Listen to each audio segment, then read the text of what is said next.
Fala Galera here to say what's up, guys, to your reigning world champions. But what will your reigning world champions in Team 7 say back to them? Ryan versus Judeu in Duel A. You have Jesse Cotton taking on Paolo PRRJ and Ray taking on G-Nets. And we do see immediately that Jesse Cotton is the designated memento player there in Duel A for Team 7. I think that's somewhat of a surprise because we see Ryan, you actually being on this deck for the last couple of weeks. And wow, Ryan on Duel A. No way! Okay. Ryan is going crazy here. Valor combination on the Neptabus. Still sending a Dragoons for cost. Dragoons activates Ash Blossom as the immediate answer there. And Judea just has to pass here. This is not what you want to do with Mermaid. Yep. Nope, this is not a great start for the Mermail Atlantean deck, and indeed now Ryan has options available, but this is the Ryziel strategy that we're seeing here. Now immediately summoning that first one, which will search another Ryziel card from the deck, the Sword Ryziel available. We're going to send another from the extra deck to the graveyard, and here is another search off of that. Ryziel, Ryziel, Ryziel. And we do search for Node Ryziel here with the extra Ryziel. You could really tell Ryan looked relieved when his effect of Sword Ryziel resolved. It felt like it may have been his only starter, but when that first starter goes through, you are basically off to the races. Now the Duo Drive is going to get infinite cards because it searches 2, and also there is still already the Node Ryziel in the hand. It's really tough to stop the deck from now on here. Oftentimes I'm seeing the aggregator just used here to help prevent any kind of disruption on that effect resolving, but right now looks like Ryan is happily just resolving all of these effects. 5 cards in hand, great card on field. Let's go. Also, he has started with Sword, as you said, Basti. That is not the greatest start. So basically, every time your opponent normal summons Sword, there is a very high chance that they don't have a better starter in hand, or even another starter, because let's face it, all of the other Ryziels except for Node are better starters. We're talking about starters, starters, starters, and it looks like Ray's hand was full of them because there's no disruption on G-Nets as he sets up with the Malice here. It's just going, going, going, and this game looks almost gone if there's no disruption here. I would absolutely agree, and I mean, we see that G-Nets is the designated Malice player of the team. We see that Jesse is apparently, is Jesse the Malice player for... No, he's the Memento player, so it must be the Malice mirror match actually happening there at table C between both G-Nets and Ray. Jesse Cotton got Fuwa lost in the process of his combo. Is now summoning the combined Creation King, the Tekutlika, sending 3 cards to the graveyard. We could just see that Paolo resolved the Fuwa loss, drawing a card there. And now I think that Jesse might actually just want to go for a smaller field here and not give too many draws, or you completely commit to it and go for the biggest field you can make. You at this point know that your opponent is not on the Malice strategy, so you basically have a better idea on what you have to handle. It might be Ryziel. I believe it will be Ryziel just because Atlantean for Judeo and the Malice for G-Nets does suggest that that last remaining top-tier strategy in this meta could very well be in the hands of Paolo PRRJ. We will find out now as he's about to draw a card and start his turn facing down that established Memento field. But the Memento field just adding to that back line of Spell and Trap cards so far. It passes over, and here we go. And I mean, to be fair, Paolo has a rich history of playing the Ryziel strategy in the TCG. Therefore, absolutely no surprise to me that he would be the one bringing that deck here to the tournament. Here still, though, Ryan looking not too bad, already having the Duo Drive resolved, having the established Ryziel cross on the field here now, Duel A, and now going for the Light Dragon and Ignister, and that could be a tell that we're trying to go for a full 8,000 points of damage here in this turn right away. Yep, at 5,000 right now with an empty field waiting, but there is the Fool. So you can pressure, you can push through it, especially if Ryan is looking to end the game in this turn. It doesn't matter if Judeo draws more because he won't get a chance to use those cards if Ryan has anything to say about it. And there is the Ryziel plugin, and that one special summons from the graveyard first of all, meaning it does not give any draws into the Molcharmi Fuvalos. And everyone, we have to count 1,200 short. We are 1,200 short. That's right also good math for sure, but it's interesting to see that multiple players have already activated Molcharmi Fuvalos here on the side of Fala Galera, because of course they might be sharing Fuvalos, which would definitely be a surprise. Oh, there's a call by the Grave in Duel C as well. It's finally the turn of Ray, and Ray is playing Metaltronus in his Malice deck, that's also an interesting. It's so cool to see because of the shared cards, all the decks are so unique, all the decks are so different, and people really have to find different solutions. Ooh. But there is another monster here for Ryan in our No. main feature, and this certainly is over 8,000. It's actually quite funny because you saw the crossout designator get sent there. So Ryan had insurance if he Yes. needed Yes. it, but didn't need it in the end. Can just push for this. Ryzeal detonator hitting the field here, but Nibiru, we have the a cross. primal But- being, hits on top. Yep, we it is can Rapid just Cross. let it activate, say, hey, I won't negate this, trust me here, buddy. But on resolve, you go Ryzeal cross, negate this, goes into the battle phase, and attacks you with 2-7, 2-5, and 3-2 with the detonator to finish it off. Ryan wins his first game in Duel A. Now let's see. Beautiful. Look at this, Duel C, Ray versus Gabriel Nets, called by the Grave on Max C. This is a huge game here. It definitely is. And did I see there? Oh yeah, let's. We have Duel B here, and Paolo is playing the. Fiendsmith. Fiendsmith So actually, cards. Paolo, we thought would look towards that Fiendsmith Snake Eye strategy because, Fiendsmith Ryzeal is something that he's played in the TCG as did, well. he did. Big fan of the Snake Eye deck as well, so definitely a lot of these cards that work well with that Fiendsmith strategy, but right now has to deal with the Creation King, chaining the effect there from Jesse. This duel is still very much anyone's to take. Yeah, it's not many cards left in hand here for Paolo. It's only the two. We still get to activate the effect of Memento Mictlan, targeting our big fusion monster, meaning we can basically bring back any Memento monster from the graveyard. There is Maxi on Okay, our own that'll turn be two of Paolo. draws. Wow. That'll be two draws from the Akihiron and this special summon back from the grave. That's good. That's as good a response as any, and that solves the huge. problem, hopefully, that you raised of Paolo not having too many options left in the hand. That is incredible. Maxi definitely is a card if this is a Ryzeal strategy. I mean, I don't completely know what he played before that, but if he draws into a Ice Ryzeal, for example, this could very well be super crazy. Maybe he even started with Ice Ryzeal and went for a Excite Knight route and then into the Requiem, which I don't believe because Jesse still has 3 cards set. But now we're summoning the Gatic back after targeting the Combined Creation King with a Memento Mictlan. And Akihiron, interestingly enough, activates the effect to attack directly with big Memento monsters on the opposing turn, which can be dangerous because if there is a big monster being taken with triple tactic talents, it can attack directly still. Yep, we wonder if Paolo was able to grab another starter here, and it is! It's the Fiendsmith Ryzeal for him, and it is the Ryzeal card that he drew into. Sword Ryzeal now going to start things off. We saw it dictate the pace of the game in Duel A. Can it do it again here as it adds X Ryzeal to the hand?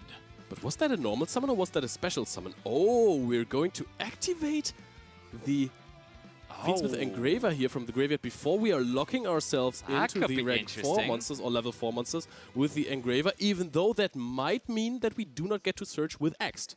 That's true, but we can also already just go ahead and maybe go for the powerful Link too. We could also go Chaos for Angel? Synchro Tan, which would be the Chaos Angel here possibly. No. What is it going to be? No, it is just going to be the Fiendsmith sequence. And of course, the Sword Riser is not even a light or a dark, and therefore it would always be the Link to, here it is, the Fiendsmith sequence. And this one sorta forces out an answer here from Jesse Cotton, I'm pretty sure, because you do not want this card to resolve, really. But we see the toggle turned yellow, meaning we are resolving the effect here of Fiendsmith sequence, and that is tough to see. I'm very intrigued by this, but I'm also intrigued by the fact that we have Duel C actually still ongoing despite true. the great start for Gabriel Nets. Absolutely. And we do go ahead and summon out the Fiendsmith Lacrima. What a card. It is crazily good. And you really can tell Ryan is the team captain. He's really going left and right, really talking to his teammates, really being close to... I feel like he's talking to Jesse there a lot, because what I said is definitely true. Ryan played that Memento deck so much, and now it is actually Jesse being on the deck. Can get mentally fatigued too much to play Memento if you have 2 brains working on the deck Yes. instead.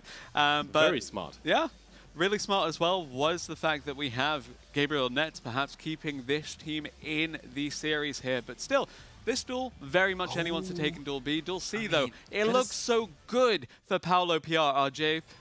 Sorry, it looks so good for G-Nets. Can he close it out? That is so huge to have the Yeah. Caesar on field. That is such a big Oh security net. That will my. show us as well. We're going in here because this means actually the Caesar means that Memento Fusion can be negated and the Bone Party can be negated as well, which are some sort of interruptions here for the deck. So a lot of these face downs from Jesse Cotton, it's Memento, so you have to consider they're within the theme. So that means that they're not necessarily negations, they're not necessarily disruptions, but they are things that can be dealt with. Now, Molcharmi, Fualos. No, it's Perulia, actually. Perulia Yeah, that's good. coming It's a out. level 4. That is enough. You have Yes. X in hand. You can actually go for Duo Drive and then continue your combo. The sequence might not be the most useful card you will have on the field, but if you're at this point, you're kind of sure that there's no infinite impermanence set on the side of Jesse. So I think just summoning X there, dumping something, and then going into the Duo Drive, There that it actually is. seems very, very much like a good play that is very likely to resolve. And we sent the Meteorologic Aggregator from the extra deck to the graveyard here to get out the X. And now we have 2 level 4s ready to become a rank 4. What rank 4 would you like, Paolo PRRJ? Because you are not being stopped right now. You're allowed to delve into that extra deck. Will you get the Duo Drive? Will you get the... You'll get the Duo Drive. Okay, no more Did you options go for the needed. Duo Drive? I think that's Book of Eclipse is one of Everything the is going face answers down. that is not to be That's expected. That's not crazy. in the card you would necessarily expect to be in anyone's deck here, really, but showcasing that when you have that deck regulations, when you have those different things that you have to account for, all of a sudden, even Book of Eclipse is a factor. I will say that Book of the Eclipse has been a heavy factor in the TCG for Memento strategies, and now when you have the shared pool, as you said, this card just circles back into the deck. It's really, really strong. It helps you win games because you can attack directly anyways, or go for some shenanigans with the attack every monster with your Tekutlika and have it have piercing damage with the Bone Party. So this card gives you flexibility. Also, Anguish, Impermanence, Book of Eclipse is super strong. And now it's essentially a Oh, clear wow. field that Jesse can play into. Granted, there's still that face-up Fiendsmith Link, and there are those 2 Oh my face-downs, goodness. but there's no more disruption. There's nothing stopping this fusion, and there's nothing stopping Mementotland Twin Dragon from hitting the field in favor of Jesse Cotton here. But there is Superstar Sky Crisis in Duel C, and that is essentially 1 turn bought. We don't see that to pressure the lead when someone's ahead. Instead, it's the last chance for them to stay in the game. Yep, and that's even activating a Druid's Worm. This looks like he's going to have this game in the bag relatively soon there with the follow-up Malice strategy. Put up a field, don't lose the game in your opponent's turn, and then go for the win afterwards with all of your resources. But let's go back. Jesse is now setting up. The Book of Eclipse was absolutely massive here. Is there anything else going to happen? Yep, that makes sense. The Gatic is being attacked over by the sequence. I was surprised to see that the sequence is still on the field, but then I remember that this is Book of Eclipse and not Daruma Karma. Yeah, true enough. Almost is, but granted, not entirely. Draws. I think, yeah, draws indeed, There's because gonna be there are draws. so many face downs. But that does suggest that Jesse is going to try and push for game in this turn. We've seen Memento do it before. We've seen it time and time again. Will Paolo have another turn with which to benefit from these cards that he's getting? And I mean, might draw it's into cards important. Yeah, it's important to see that there is Yeah. the Caesar now face Yeah. up again as well. So that is now again an interruption because it was flipped up. So it's not the easiest task here, but you do have to realize that the Tekutlika is not a special summon that happens because you're activating an effect. So you can just deal with it quite easily in the end, actually. So I said Typhon oftentimes just seen when That is someone's losing a so game, but now good. we have G-Nets pressuring his lead in Duel C with a Typhon of his own, continuing to climb. But Leo, what has got you so hyped? Oh, what got me so hyped is summoning out the Horned Dragon there, the Mementotland Horned Dragon, destroying it with the Mementotland Fusion, and now Akihiron just destroys all the Exceeds monsters, or the Horned Dragon destroys the Exceeds monster and the Akihiron. Akihiron is going to get you the Fusion back. Droll and Lockbird is being chained here. It's a very interesting deck distribution here for Paolo because we saw he's playing Perulia, we saw he's playing Fuvalos, and he's also playing Droll and Lockbird. So those cards kind of They're contradict to important each for other. other strategies as well, and I Yeah. think that having so many of these versatile tools committed to one deck really goes to show that the team really trust in Paolo PRRJ to carry them over the finish line here, and it looks like that trust has been placed. Oh, the finish line well looks here, but upon there us is in another Duel one. C as well, because there is the attack per game with Malice Marcher there in Duel C. So GNats has played his first game of Master Duel on the World Championship stage, and he has won it as well with the Malice deck. And I think he was super locked in. Now he's looking over at the table of his friends, and he just sees what Jesse Cotton is doing right now, setting up possible game win in this turn. Targeting one of these set cards here with the Blade effect. Ooh, another Matteltronos on the side of Paolo. This card is seemingly very, very popular because it is in the deck of Ray, of course, but it's also in the deck of Paolo. They don't have to share it because they're opposing teams, but still. It's cool to see that this card is being played so much here. Very much so. We mentioned the versatility of Molchami Fulos, Molchami Perulia, Droll and Lockbird, but this is a less common but still punishing thing here, as we now have Fiend, Smith, Desiree, coming out from the extra deck to further reinforce Paolo's field here. And I mean, that's a huge card to summon because you dealt with an opponent's monster. And also, if you now have to deal with the Fiends of Desiree, when it goes to the graveyard, it can also activate its graveyard effect to deal with another card from the opponent. I will say, if there is a deck that can ignore a Desiree that has no effect to negate something on the field, it is Memento. Totally, yeah.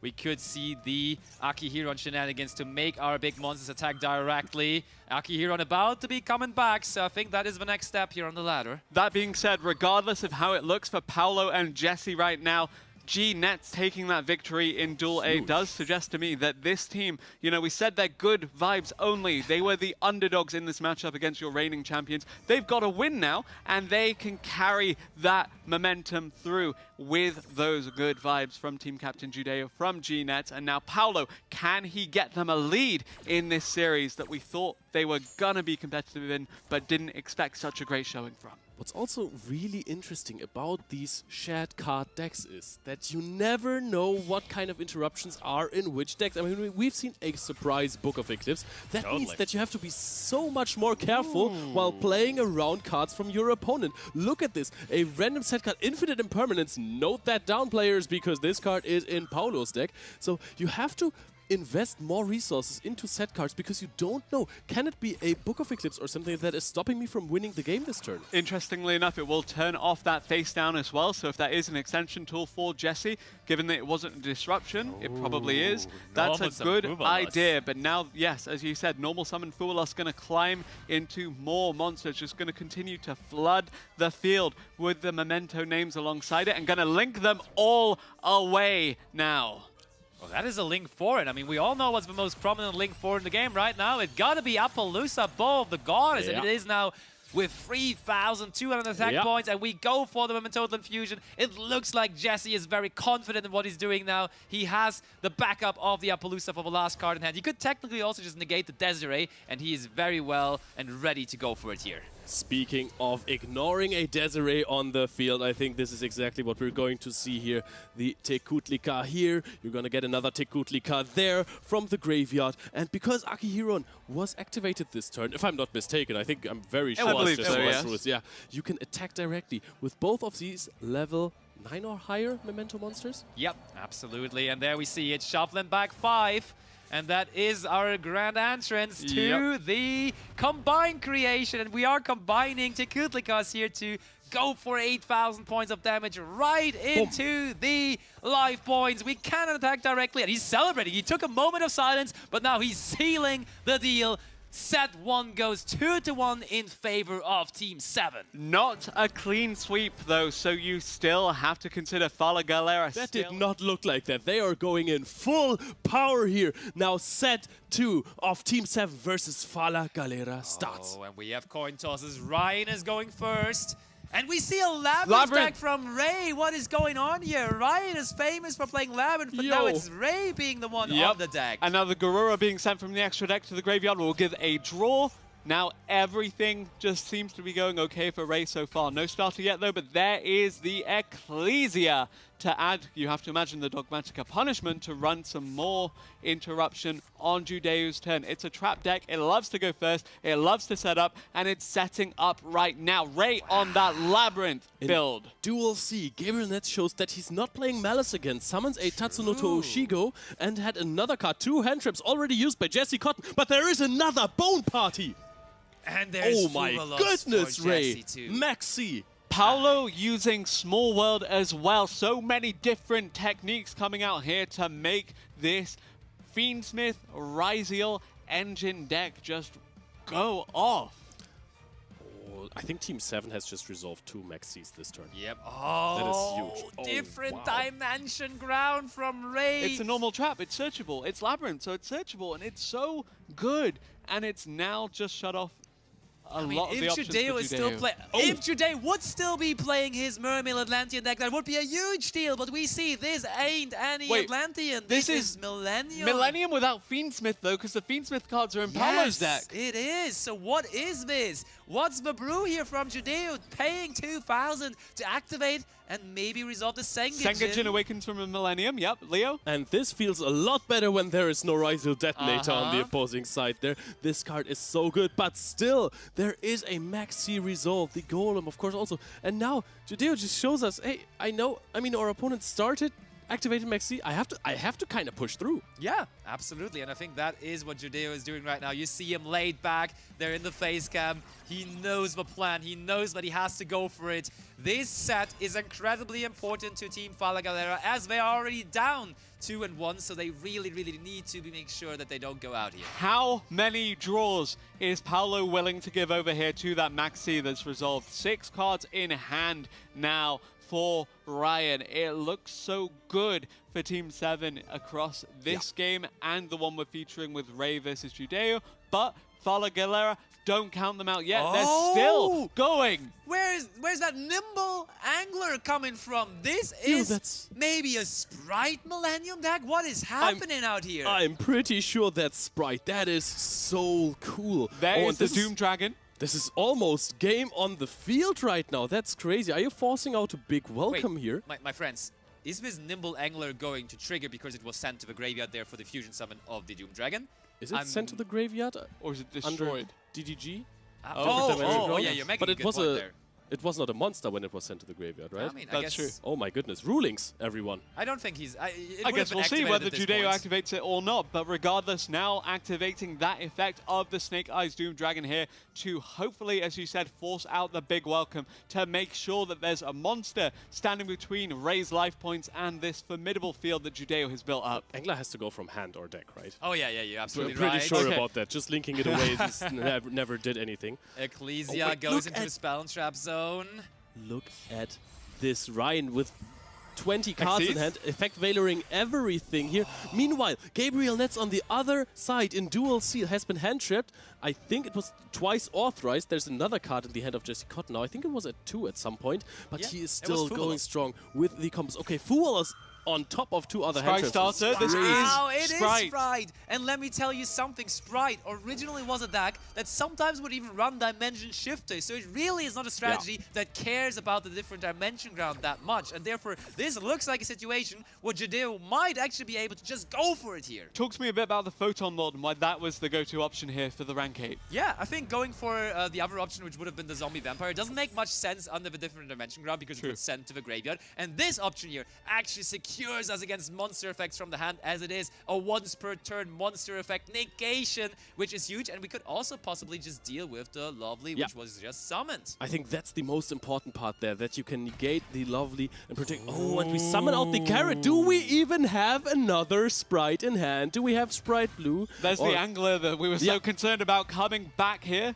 And I mean, we can just go Gigantic Sprite, right? And Gigantic Sprite is so good on multiple levels because that also means when you activate Gigantic Sprite, your opponent is forced to either chain his Lady Labyrinth, to chain the big Welcome Labyrinth, because otherwise they just can't summon their Labyrinth monsters anymore. Also, how many hand traps do you realistically play in a Labyrinth deck? Yeah. Can you just commit into the Maxi? This is something that I've realized when playing Labyrinth with Maxi. Sometimes you don't have the best hand. You Maxi your opponent's like, yeah, I'm just going to win the game. I don't care for 20 traps that you have in your hand.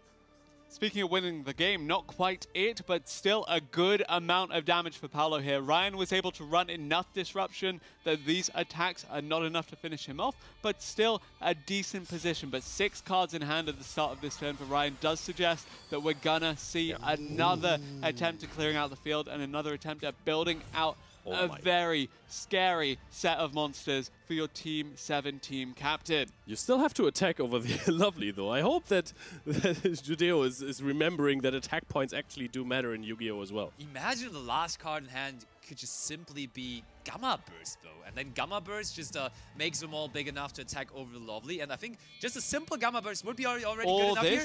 We're giving up on Sprite Carrot and Sprite Red here, though. That is dangerous, as now spells and traps, and mostly traps, of course, for Labyrinth strategy, are available again here for Ray. Gigantic Sprite coming down. It's gonna be able to get over the Labyrinth, but I guess we'll see whether or not there's a disruption here. As you said, bit of a greedy commitment because it gets rid of some of that insurance behind the spell and trap negation here. This is so funny to see. Many cards in hand for Ray.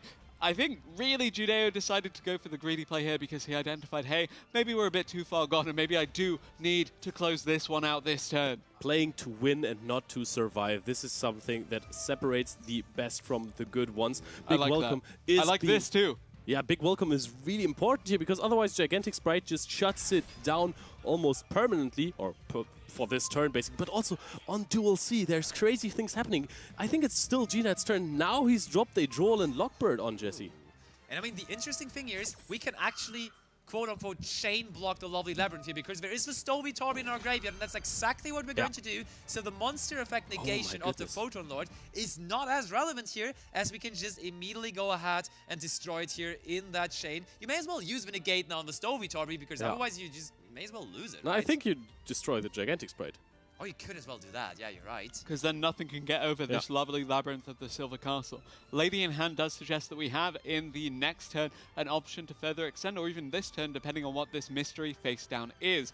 Now, looking at your other duels as they're unfolding too, Ryan has built such a commanding field in that Duel B. It's looking scary. It looked so good before, but what is this? There's nothing on the side of Paolo. He just has no cards anymore. One Exceeds monster that is sitting there. And I think that Ryan is just attacking for game again. Current world champions are going at it. Going in with all of these main deck Ryziels here. One more hit with the node, and Ryan closes out yet another game. The captain of Team 7 is now ready to coach everyone else. And he was already doing that. You could really tell because Jesse was coached on Memento because that's one of his favorite decks. But now Ray is playing Labyrinth, a deck that he's so famous for. He reached over 80,000 points in a Duelist Cup playing the Labyrinth deck. Therefore, it is very important to see that he's getting some help here. And we are destroying the Photon Lord, and there is now this Bright Blue, and Ray is drawing card after card after card. But are they going to help them is the question. Card after card after card in hand for Ray, but card after card after card makes an appearance on the field of Judeo. The combos keep coming, the commitment keeps coming, and Judeo is just continuing to establish a field of monsters. So far, nothing that can get over that lovely Labyrinth of the Silver Castle, but the Gigantic Sprite is going to make a little bit of a way towards that, hopefully here. But Max being C summoned. rearing its head here. That is not particularly dangerous, I would say, when it is on the field. In the hand, but it is discarded. That's Gamma Burst. That is a Gamma Burst and a Max C attack for a game, perhaps. No. No. Oh, that's started. Oh, we're not even playing Gamma Burst? Maybe not. What are we doing now? I mean, it could be the last card in our hand, right? I think that's what that one's not known. Also, though, I think finding out what the set card for Ray actually is not that hard of a task, because we searched for Dogmatica Punishment with the Ecclesia. Therefore, I think that's what it is. Ninja Shadow Mosquito. Yep, this is the card to win games. And Dogmatica Punishment, I don't even think it works under the different dimension ground. Goes into the battle phase, and now the Mosquito is attacking the Stovey Torby. Judeo activates the effect of the Mosquito. That is such a unique tool to the Sprite strategy, but it might be exactly what Judeo needs here to close this one out. Going to shut off the effect of the Lovely here and going to shut down this Stovey Torby eventually. Obviously, attacking with 0 into 2000 is never a good time, but this is still pretty good here. Yeah, because the other effect is now going to come in.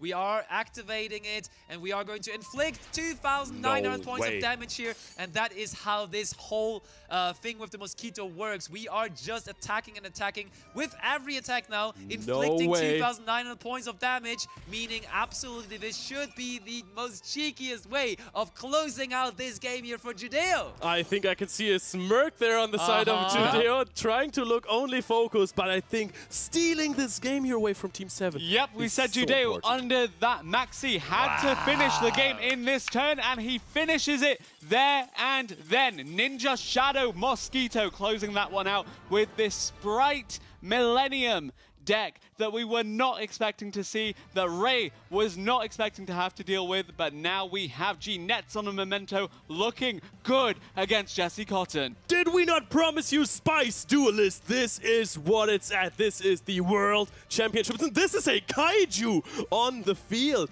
of G-Nets there. What an answer to Memento field. Gamasiel, Wait, the what? Sea Oh, Turtle this Kaiju, but face. there is the turn going over here, and that should very well be it if G-Nets is able just to close this one out here. 8,000 points still for Jesse, but so many monsters on the side of the field of G-Nets. 2 cards in hand as well for Jesse, but are they enough to end this here?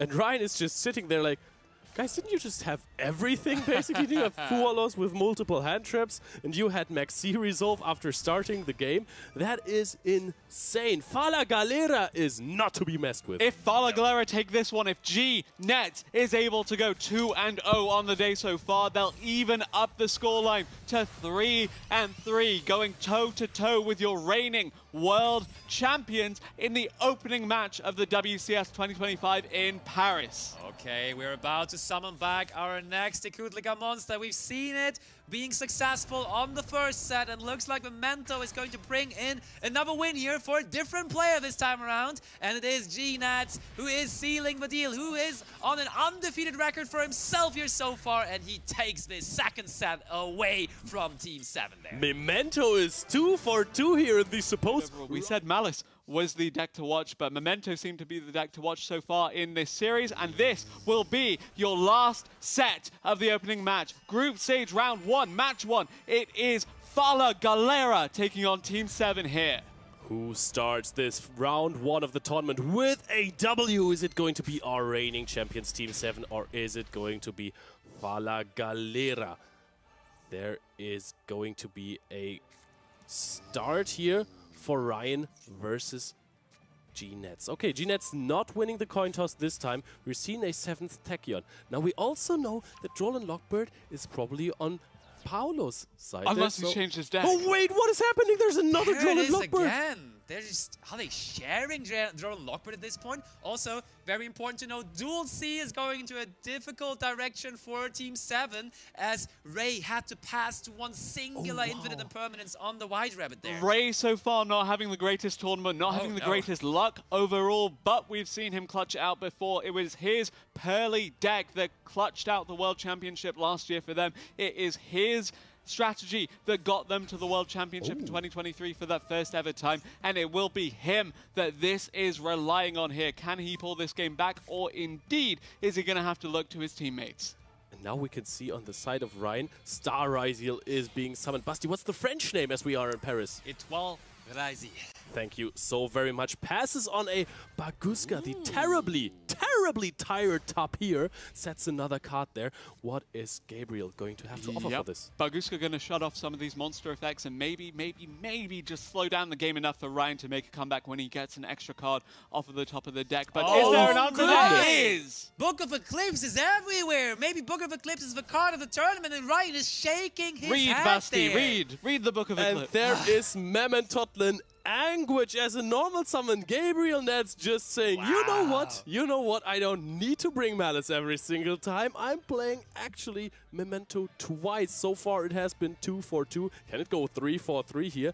What a good start. Do we have any kind of interruption here, or is the Anguish going to resolve? It's resolved. The Anguish going to start things off here for G-Nets. Nets looking so good this tournament. 2-0 on the scoreline so far. Can he make it 3 and take down Ryan here? But in the other duels, we have Mulan Glacier, Judeo's favorite, actually running some kind of interference, but apparently not enough, as there are still 5 cards in hand for Jesse Cotton. Judeo had to pass after searching. I think Judeo was not very happy with his hand, and therefore it is the turn of Jesse. So this game is actually looking really good for Jesse, and again for the Memento deck. Memento is just going completely wild here in this match. I'm hesitant to commit to something that is looking good for one of these players, given just how back and forth the previous games have been. we've cast a curse time and time again, but let's see. We're going to see a Fuwalos resolve for Judeo on the Goblin Biker. Quick spell that summons out the Mammoth Goblin, gets to draw a card, but how many impactful hand traps does the Mermaid deck really run if you're playing against it? So that's the big question here. Can you just run through the 8,000 life points? Now Ryan is praying here. Oh yes, he is. Infinite Impermanence, finding a good spot for it. Nothing was changed, so that's huge. We do not have to deal with a Bone Party or with that Goblin Biker quick spell there. Is there any way of extending for G-Nets? That's, oh my goodness, Mammoth Fusion is not being chained. Of course, you want to let it resolve, otherwise you would have to destroy your fusion monster without it using the effect already. Are we going to see a twin dragon here, or do we commit another card from the hand, which might be another Mammoth card for the combined creation to possibly set up already for more? Wow, this is intense. And Ryan really jumping left and right in his chair. He wants to help his teammates. He can't really help himself too much here anymore at the moment because it doesn't really seem like there's anything he can do. What is this going to be? Okay, it is a Twin Dragon with a monster from the hand. Sleepy was used from hand, and that enables so much for Gabriel Nets now because you can just summon it back, activate the effect, search first, and then immediately fusion summon. Oh, yes. Yep, there's the destruction, and there's no disruption from Ryan Yu onto Nets, as Nets continues to extend here. Memento looking great so far this tournament, and so far in this set of games. You have Jesse going crazy in Duel B, and you have G Nets now looking to close this one out. The face down Baguska, the terribly tied tape here. The face down spell or trap for Ryan, not enough to stop this. But also Paulo has passed his turn with a detonator there. Now we're going to see a triple tactics thrust from Ray here. The Malice P. White Rabbit is going to be destroyed by the detonator here. But what are you going to search? There must be something good, like a gold sarcophagus. Is that enough? Yeah, it could be good. I mean, the obvious one would be triple tactic talents, but then the detonator would probably just destroy itself. But it is the gold sarcophagus, in fact. But we do see G-Nats continuing here with his combo on Duel number A. And Ryan, it really feels like he's not really part of this game anymore, right? He's more so coaching his teammates. We do know what the set card of Ryan is. Winning. Wow, that one's over already. Jesse has set the stage here. If one of his teammates is able to win another game, they do win the entire match and the set here. But are they going to be? Because it doesn't look amazing for them right now. Yep. I mean, actually, the game versus Paulo, I'm still very much torn if he finds a way to play this. I also don't know which card is attached to the Ryziel detonator. If this is a aggregator, this could be a even better spot if you chain it to something like the Dormouse, even though Dormouse then later on triggers and aggregator finds no target. Okay, anyways. It's actually nice to chain to the gold sarcophagus. And sarcophagus is crazy. Yep, so talents can of course take that detonator if need be. I guess that would be the case, or you could draw two from the deck and then further extend with the Malice, but you have options. I think this duel actually right now is the more intense one, right? Why don't we bring up Duel C here maybe to the main attention, because it is really down to the nitty-gritty there on Duel C. So actually the detonator getting rid of itself does suggest that we now have the talents having to be used for not too much. Yeah, I mean, but you wanted to get rid of the detonator pop. There's only one sad card left remaining. Is this Infinite Impermanence? How many hand traps can Paulo have in his deck even? Dormouse, activate its effect. 300 life points gone. Will activate the effect again. Can you go full combo or can you not? Paulo is responding with the Infinite Impermanence. The Dormouse is sitting alone, but Paulo also doesn't have anything. Does he have an engraver in the graveyard maybe? Both of them going to be relying off the top card of the deck here. It comes down to this. This will be the deciding game for them, but right now it's looking pretty like a just standoff between both of these duelists. And the thing is, Paulo needs to draw something good because Dormouse can just use its effect next turn again. Celine, Queen of the Master Magicians, coming down for Nets here. The extension into the eventual access code toolkit has won many a game, but there are countless options here for the Memento duelists, or about 15 of them given the extra deck. But hey, let's see where this goes for Nets. Paulo is shaking his head there. Does not look too happy about the card that he just drew. That does not look like a winner's face. Ends the he's turn immediately. passing. Does he at least have something to play with? Ryan is already celebrating this one here. Meanwhile, Gabriel Nets is just comboing away from him. While Ryan goes, hey, I won 2 games. So I think I'm fine. I did the job here. Gabriel would be 3 for 3 and then still Yes. Aplusa, the goddess, ready to run disruption on anything that Ryan may have, but right now just looking pretty good for Nets. That dual C is gonna be the deciding factor here. Is there a draw off the top of the deck that could save Paolo Piaro J here? As we have another Malice starter. There's no kind of stopping this. Creation King on the field. GNADS really feels safe, but we see the multiple Cybers monsters that are being summoned onto the field on Duel C. The Malice monsters on their own, when they're boosted by the Dormouse effect, are already quite big, so I think we do not need much more here even to close it out in the favor of Team 7. They were so close. Fala Galera, they almost had it. They almost took down your reigning world champions. But you're seeing exactly why this team is so clutch. We said Ray so far, not the greatest of tournaments, but he's gonna be the one to carry them over the finish line if this Malice deck has anything to say about it. Hard Crypta attacking, and we see on both tables people are attacking for game here. Hard Crypta banishing itself. 5,000 damage from the Tekutlika, but you know what has more than 5,000? Oh, GWC was activated. Hard Crypta is going to activate again, summon itself back. Dormos was used, so 5,600 for the Malice Q Hard Crypta. And there's the game! We spoilered it. It is the turn where Ray finally got to go off and they have to deliver. And it's all about delivering, and we are delivering you the second round of this World Championship here. Snipe Hunters versus Chiba Corp. Snipe Hunters won their first set. Can they win the second round here?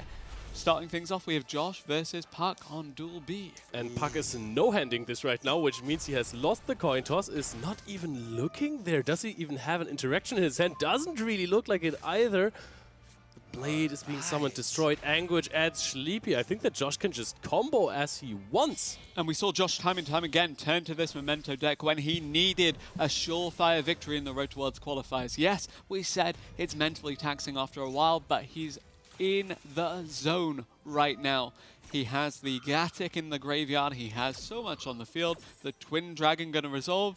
Memento looking good, but something else that's looking good is Joey's Malice deck, which is off to a great start. Yeah, there was an impulse activated by Quantal, Dominus impulse that is, but Gold Sarcophagus was basically a negation for that because it just does the exact What can you infer in same terms of the deck that he's running by the impulse? Atlantean Mermail or Oh, something it could be else? Mermail, it could also just be Malice. Yeah, that is both possible, and it's interesting to see because it is confirmed that Joey is playing Malice, so at least for his first pick here, for his first deck, he has turned his back on the Blue Eyes deck, and he is running the strong Cybers deck that there is Malice, and for now, he's the one being the one to combo.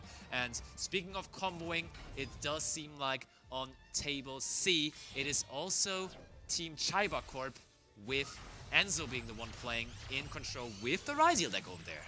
Yep, there's the Malice Q Red Ransom coming out for Joey here. Quantal just sitting back, just thinking, is there an interaction? There is. The Bestial Magnamut now going to come down.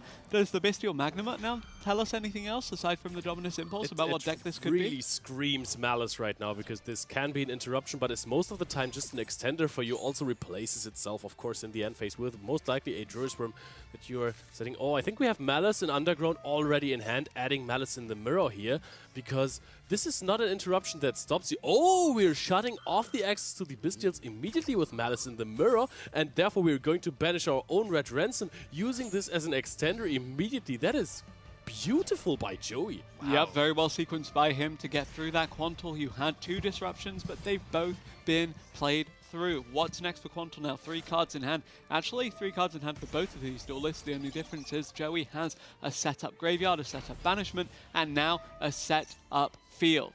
And his turn still, of course, which is also nice. Oh, and Emre on the bottom table C is just activating Upstart Goblin there. Emre, what are you bringing this time around? We said he's usually the wild card on Team Snipe Hunters, and what wild card is it this time? And meanwhile, we see the field of Enzo there as well. He summoned Baguska after his entire Ryziel combo, so this is a real tough task to overcome for I Emre do wonder here. what Emre thought that Enzo was playing to play this kind of deck into it, depending on what this Upstart Goblin does lead into.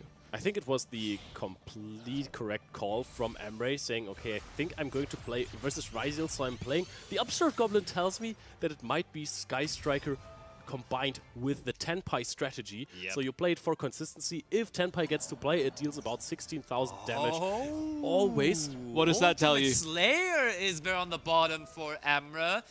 Duel C looking spicy there, so we may as well have a closer look into Duel C there. The Ultimate Slayer resolving and putting not the Baguska, but I think the Detonator back Yeah, the into Bagusta deck. is still a little bit scary though, because once that was off the field, the Detonator's effect would be live, and that would be just further disruption on top of that. Emre, 5 cards in hand, you gotten rid of one problem, still facing down 2 though. How are you gonna deal with this? Speaking of dealing with things though, it looks pretty good for Josh right now. Memento just going off while Parker's just sitting there. That is absolutely correct, and we now have Emre really thinking about this. Oh, that was a monster effect. Aggregator was used on the Ryziel Cross, and then you may as well negate it. And there's the Book of Eclipse. It is really everywhere. In the first round, we saw it in multiple sets, and now it's also in the deck of Emre, and it deals with the Baguska so nicely there. This is so crazy. We need an engage right now. Oh, Chandra. That also works. Another starter, the other component, the other engine getting started. There is the 10 Pi Dragon Chandra. This will then extend to more unless the effect failure comes down to negate it. Do we have any kind of other follow-up? Yes, we do. Called by the Grave. Gonna be the insurance policy to make sure 10 Pi Dragon Chandra can resolve and then eventually access the extra deck. But everything shuts a Chandra off. Yes, effect value was negated now, but is there maybe infinite impermanence or something? This is a fragile OTK that you're trying to set up. Emre is going to attack Enzo here. Gets to activate before the damage step.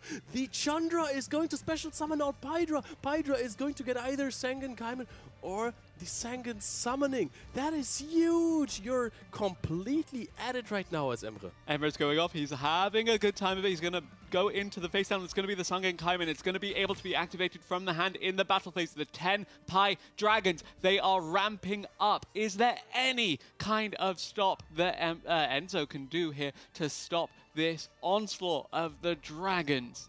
It really comes down to the last set card there for Enzo. That one better be a good one. That won't be something like a Book of Eclipse on his own, maybe. That would be cool. But we shall see whether that is the card he has. I think at this point you're trying to go for Black Rose Dragon, right? And just destroy the entire field and then Sangan Kaiman, pray for no Ash after you've used your Called by the Grave already. Or we are going... Sangan Pi Biden Dragon? Proving me wrong here. Summons back the... Oh, and that is going to be a Ryziel Plasma Hole. Oh, that's a good one to have as well, though. Going after the Biden Dragon now. That's huge, but there is the Widow Anchor being chained onto the Duo Drive. Ryziel Duo Drive, meaning, is there enough spell cards? There's Upstart Goblin. How many more spell cards is there? There's Ultimate Slayer. That should be Sangan 3. Kaiman. And there is Called by the Grave. Called by the Grave in there as well. So we do have free spell cards. And that means we are destroying the Biden, but we're taking the Duo Drive at the very least. Yeah, but we can also just attack here and then summon back the Dragian from our graveyard. But can we still deal enough damage? Maybe we can get over to Duel C here. We're going to special summon immediately, taking away a lot of resources from Enzo already, even though I think there might be another follow-up in the hand there. So Sangan Pi Biden Dragon now coming back to the field. We have the 10 Pi Dragons continuing to combo off. Eventually, we will see the Transcendent Dragon. Will we see it now, or is this the Trident Dragon? I think it's the Transcendent Dragon. Now, it's been a while, but how could you forget this? The monster that is Sangan Pi Transcendent Dragon. Effects are turned off, and life points are not long for it either. We haven't even used Sangan Kaiman here, so this is so huge. And that was the most important part, really, to turn this Baguska, the terribly tired top That here, was a in funny attack interaction position. because the Baguska now also turned the Duo Drive back into attack position. So we got help on that level in so many different layers. And now we is engaging in this Malice Mirror match here. And we, on Duel B, also now have found out that Pack is indeed also a Memento player, meaning we do have a mirror match on Duel B as well, equally so. And it's looking like he's forcing out a lot of interaction while still having 5 cards in hand. Goes into main phase 2 now, so Josh has set up, will get another turn definitely. Speaking of main phase 2, actually, Emre in there as the Tenpai Dragon does suggest this hasn't gone quite as planned, but still pretty good for him. That's indeed very interesting. That's not the phase you want to hear. As a Tenpai player, I think you're trying to avoid the word main phase 2, because that is the phase you just never want to be in, but you are totally right. We can tell he is in main phase 2, and therefore that means Enzo will get a turn into this Tenpai field now, which is at least having a Heretic Seals there. And there is the Nibiru, the Primal being on Enzo's side. Good thing, though, that we went into the Seals, because that will at least now be activating in the graveyard. How much can it really do, though? Yep, need to rebuild this field from scratch for Emre. Granted, we do have a loaded graveyard, thanks to everything that's happened so far.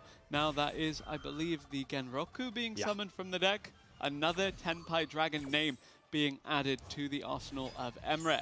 The question is, what does Enzo have in hand? Is this an Ice Ryzeal for a normal summon here? No draws are being provided here at the end of this turn, and we're going to see another draw phase.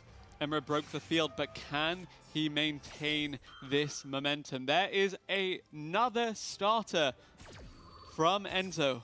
It is Ice Ryzeal, was searched in the previous turn. Sword Ryzeal being summoned, and now you're going to see why the Ryzeal deck is the absolute top meta deck next to the Malice strategy. And the thing is, with Emre and his Sky Striker Tenpai deck, that is a deck totally designed to only break the opponent's field by using powerful spell cards on your very own turn, meaning, of course, there is no space for any kind of hand interaction, so I wouldn't expect him to have anything here to try to stop Enzo here at all. Does feel a little bit like Emre has run out of steam here, having fully commit to clear that one out. It looked close. It looked like it was the Tenpai Dragon's duel to win. Could very well still be, but Enzo now comboing off on the Ryzeal. Do we delve into the extra deck already? Do we continue to extend? The options are limitless because, as you mentioned, Leo, this deck from Emre was all about destroying cards on the field and clearing stuff out. It's not about the disruption. It's not about interacting on your opponent's turn. Yep, and I think mainly it's about punching, actually. It's about dealing a lot of damage. I don't know how good dragons can actually punch, but they can definitely provide a big roar or some flames here. That's and one into a Josh,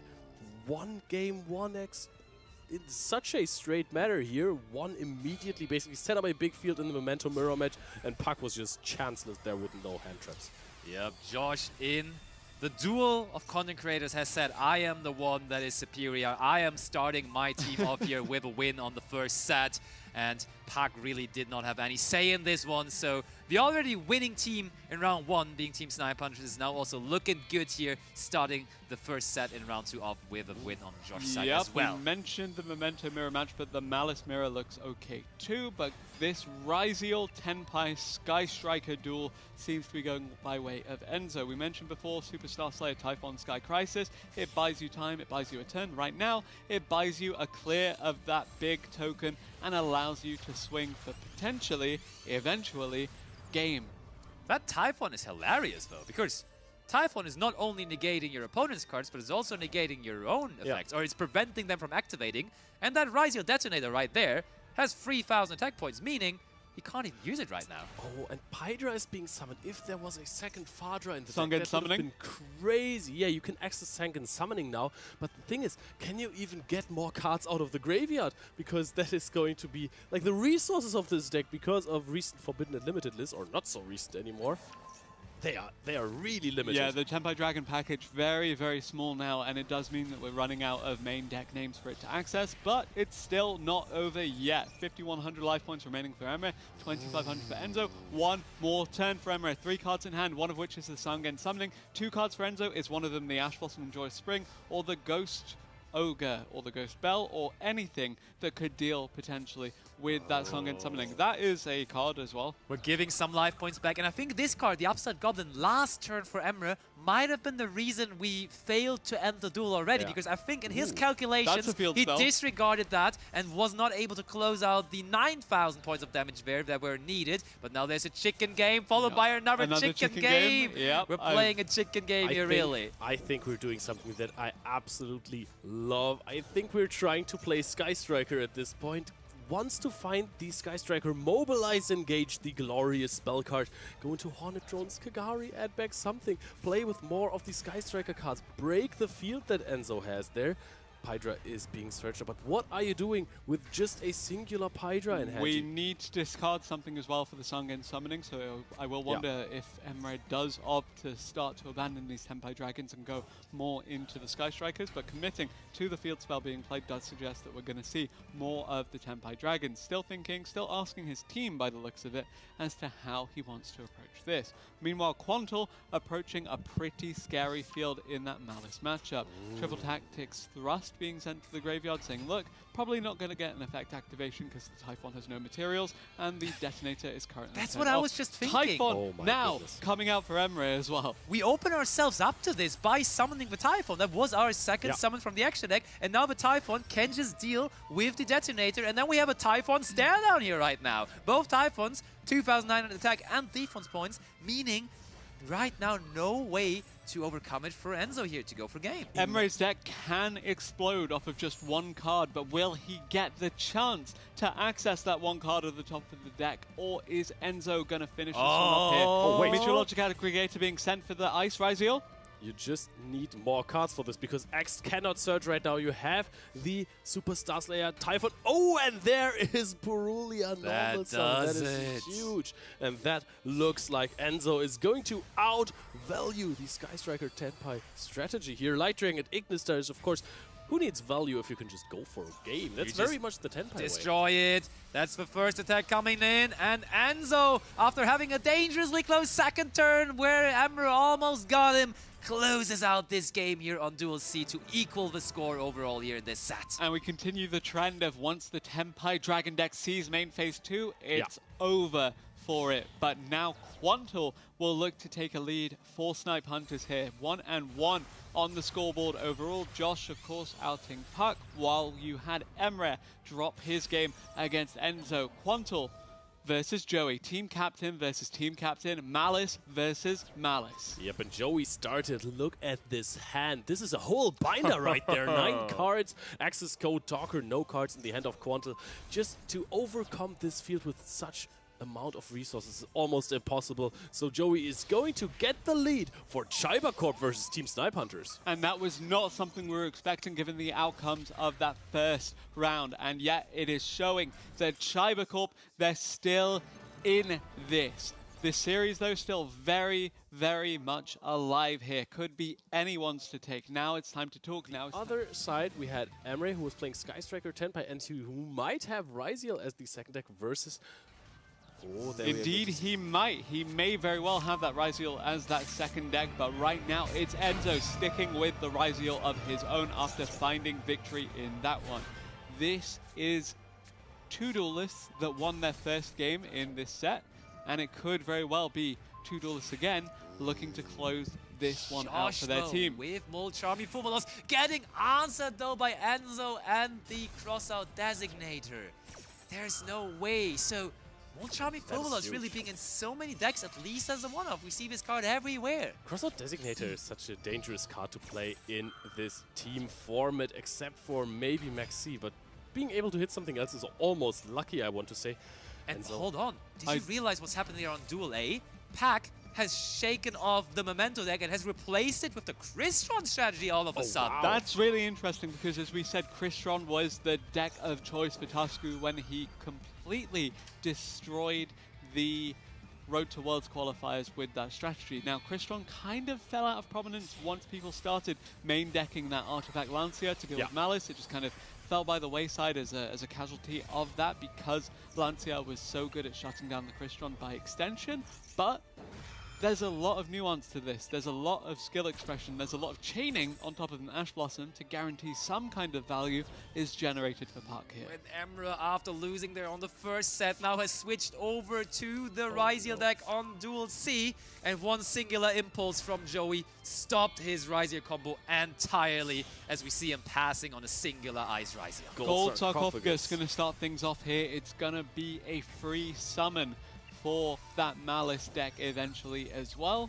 Gallant Granite, just going to add the Nibiru, the Primal That's Being nice. for Enzo there. I like that as a tech in the Ryziel, just to guarantee that you get a searchable disruption. Just missing some Mitsurugi cards here to get the full value out of the Nibiru, the Primal Being, huh? Pretty much. Now we have Node Ryziel bringing back Sword Ryziel, and you can really tell that Enzo is just so comfortable, so confident with the Ryziel deck. He doesn't even take 10 seconds to think about his next move. He's just always on top of it. Ooh, we have an Infinite Impermanence there. Or was it in fact Veiler? Emre was in fact Veilering. Okay. The Dormouse saying maybe after Gold Sarcophagus start, this is not going to be a hand with too many extenders, but the normal summon White Rabbit makes this infinite times more difficult for Emre here to come back from this. Well, I mean, this is looking honestly really good on all three of the tables for Team Chiba Corp. Do we just have, if they win it here 3-0, the 5-1 victory for them here, or 8-1 then, which it translates to in the end? That would be impressive. Could very well be a clean sweep, clean-ish, given the fact that Josh was able to take that first game. Yeah, Chiba Corp, they could very well just close out this set convincingly, but we've seen comebacks happen before in previous tournaments. We've seen it earlier in the day as well, so I'm hesitant to count out your 2023 World Champions as they look to face off against Chiba Corp here. Josh sets a monster and sets a spell and trap card that may have been an alrightish play in 2010, but since we have Yu-Gi-Oh! Master, that has never really been too acceptable. Okay, we flip up the Baguska. Don't count out my crawlers, my friend. Okay, Crawlers, okay. Maybe that's the amazing second deck of Josh. Yeah, true. We only have seen Memento so far. I don't think even for that deck that's a good start, to be honest. But Axe is going to be the follow-up here. We're going to see this negated here, unless you're negating your own Baguska. That's nice with the Mariologic Aggregator. Yep. Interesting to see that Enzo is saying, oh, Okay. wow, called by the Grave on this. Punishing him for not just putting the Baguska in attack position. That's Yep, really so the interesting. Baguska now being live still does mean that all of these monster effects are shut off, so there's no more extension for Enzo here because Josh had the presence of mind to hold the Call by the Grave for that play. There's a pretty easy fix for it, Yeah, though. You can that's just manually turn the Baguska into attack position. That's not that big of a deal, as we are now in a new turn. But before that, let's just quickly draw another card with the Ryziel across. No biggie. And I think Enzo is feeling confident and comfortable still here. I There will it is. say, yeah, you need another Ryziel monster, otherwise maybe you're just playing one. Oh, Dual Drive can of course detach from two monsters on the field, doesn't even care about having two on itself. No, you can just detach from Baguska and from itself if both have one material. That is so good. You can now add two more monsters here. Baguska in attack position. Royal Leo, Rare looking threatening. you were talking about Milchami Meows, and we just saw there was a triple tactic talents resolving on Duel C, and they revealed in Emre's hand the Molchami Meows there, interestingly enough, in I like his Ryziel deck, actually. That's interesting, really.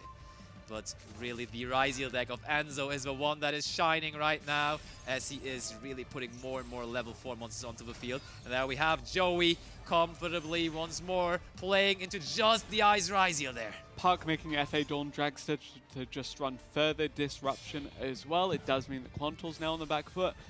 Right now, it's looking really promising for Chiba Corp here. They had a rough set 1 during round 1. They had a rough rest of the sets in round 1.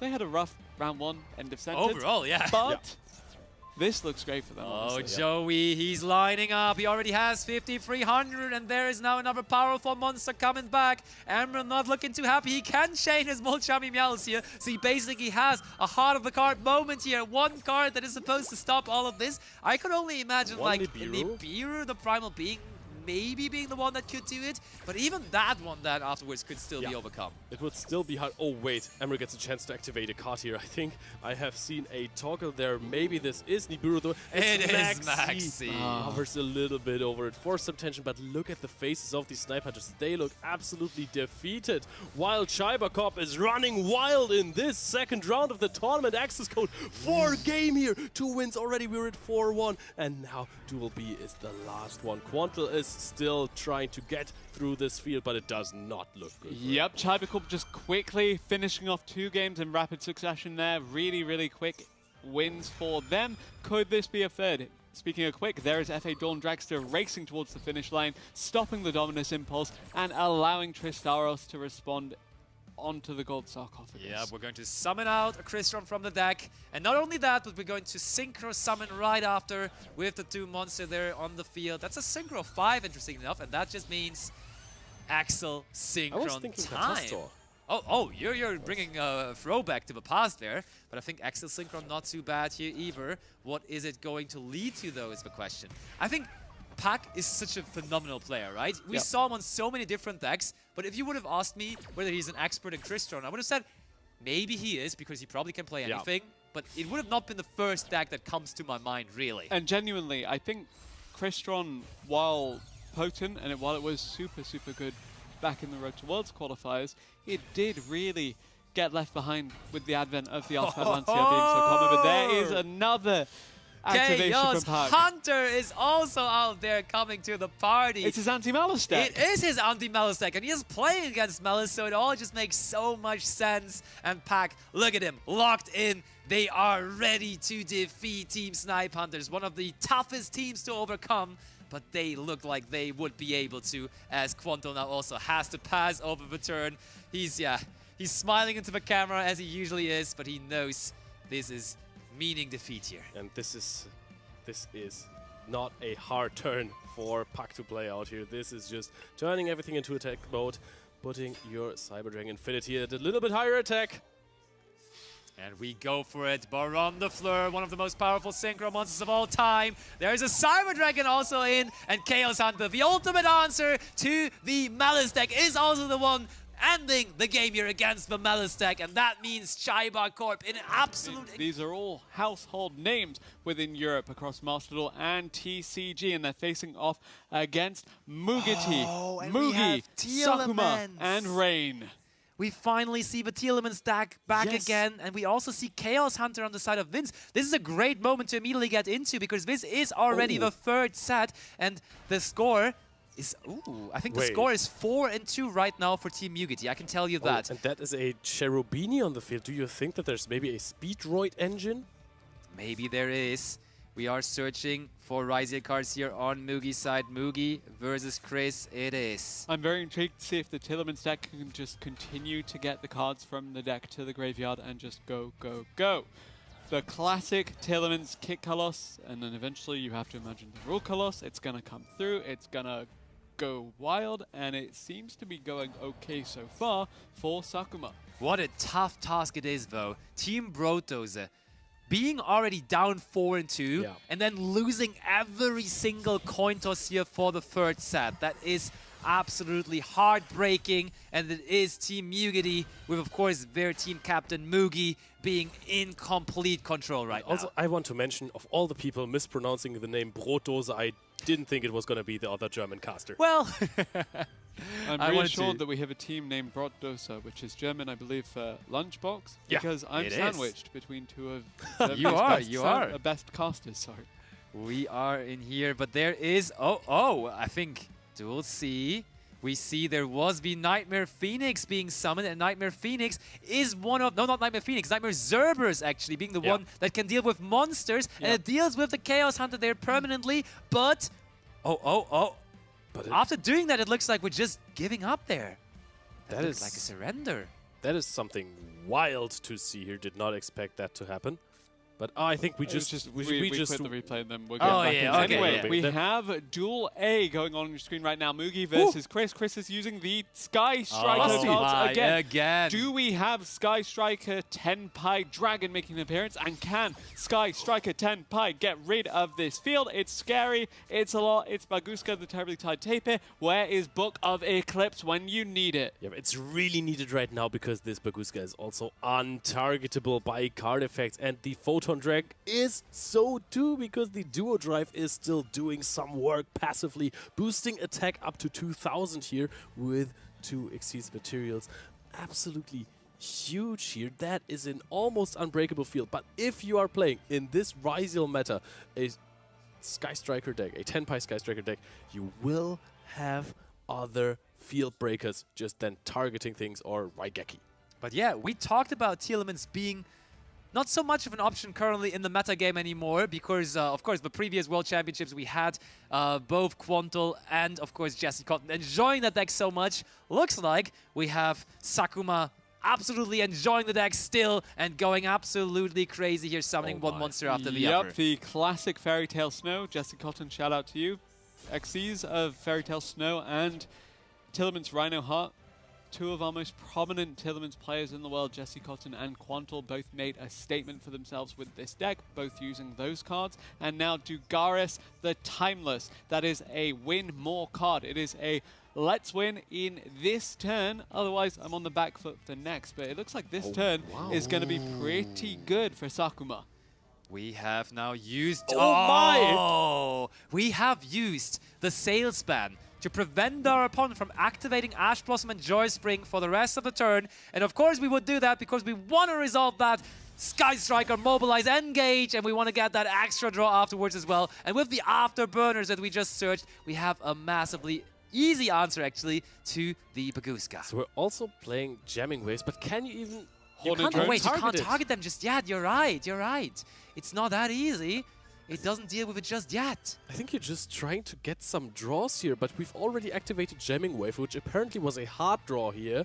Yeah. We've searched for the Afterburners. How many more Sky Striker cards are in the deck of Chris here? Can he even fish for one more draw with Sky Striker, Mobilize, Engage here, and it back off of Kagari? Because I don't think that the other cards do too much right now. Kagari, in the beautiful alt art, can get you back the Jamming Wave. You can set a card and then destroy something non-targeting, but the Photon Dragon still also protects you from destruction here. Going to add back the Engage, actually, and now the Engage now just going to be used to draw another card, as you said. It's going to see if we can get What is this something good match off here top of the deck. overall, though? We have seen so many different interesting decks, but Duel C and Vince is now providing us with Voiceless Voice. What is this World Can Championship? we take a look at Duel C? That Voiceless Voice deck. Low prayers of the Voiceless Voice. Such a good deck. Such an uncommon strategy, but perhaps that is the reason why this team is actually in a pretty favorable position overall. We're going Shizuku. Ooh, we're going for Shizuku, and that actually counters the Duo Drive. Now Oh the attack my. points are low enough, so we can finally activate the Afterburner.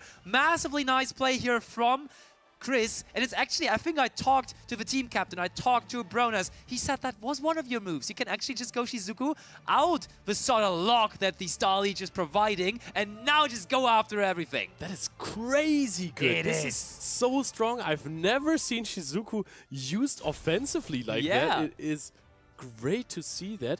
Now you're going to destroy the cross as well. Another interruption out the window. You probably have another anchor. Or I guess you can search one with the Sky Striker, Mobilize, Engage. Yep, 5 cards in hand now for Chris, the Sky Striker deck. Is there a Tenpai component to it? Probably, but right now it's the Sky Striker cards that are leading the charge here and leading Chris and Brotdos back into contention in this game. Oh, Widow Anchor is being used here from Chris. We're about to negate a monster, but that's not even here at this moment anymore. The most important thing, we also get to take a monster, and we can then convert the Shizuku and the Baguska, possibly, or whatever monster we take here. And it looks like, oh, it is the Duo Drive that we take into a link to that. We have the Tailorment Fiendsmith in Duel B. We have Voiceless Voice in Duel C, but it is Sky Striker a Zeke now coming out in Duel A that is commanding all of the attention right now. There is the Tenpai Dragon. That's huge, and we have already used the Sales Ban, of course, on the Ash Blossom and Joy Spring, so there is not many answers to all of this. Chris really looking like he is taking this apart, and it looks like Tenpai Dragon is going to get the first win here of the tournament. Yep, Genroku now going to look for that Chandra, you have to imagine, and start things off pretty dramatically. Could also go for the Pydra. Pydra not really an option these days, but let's see. You do have, yes indeed, the Pydra.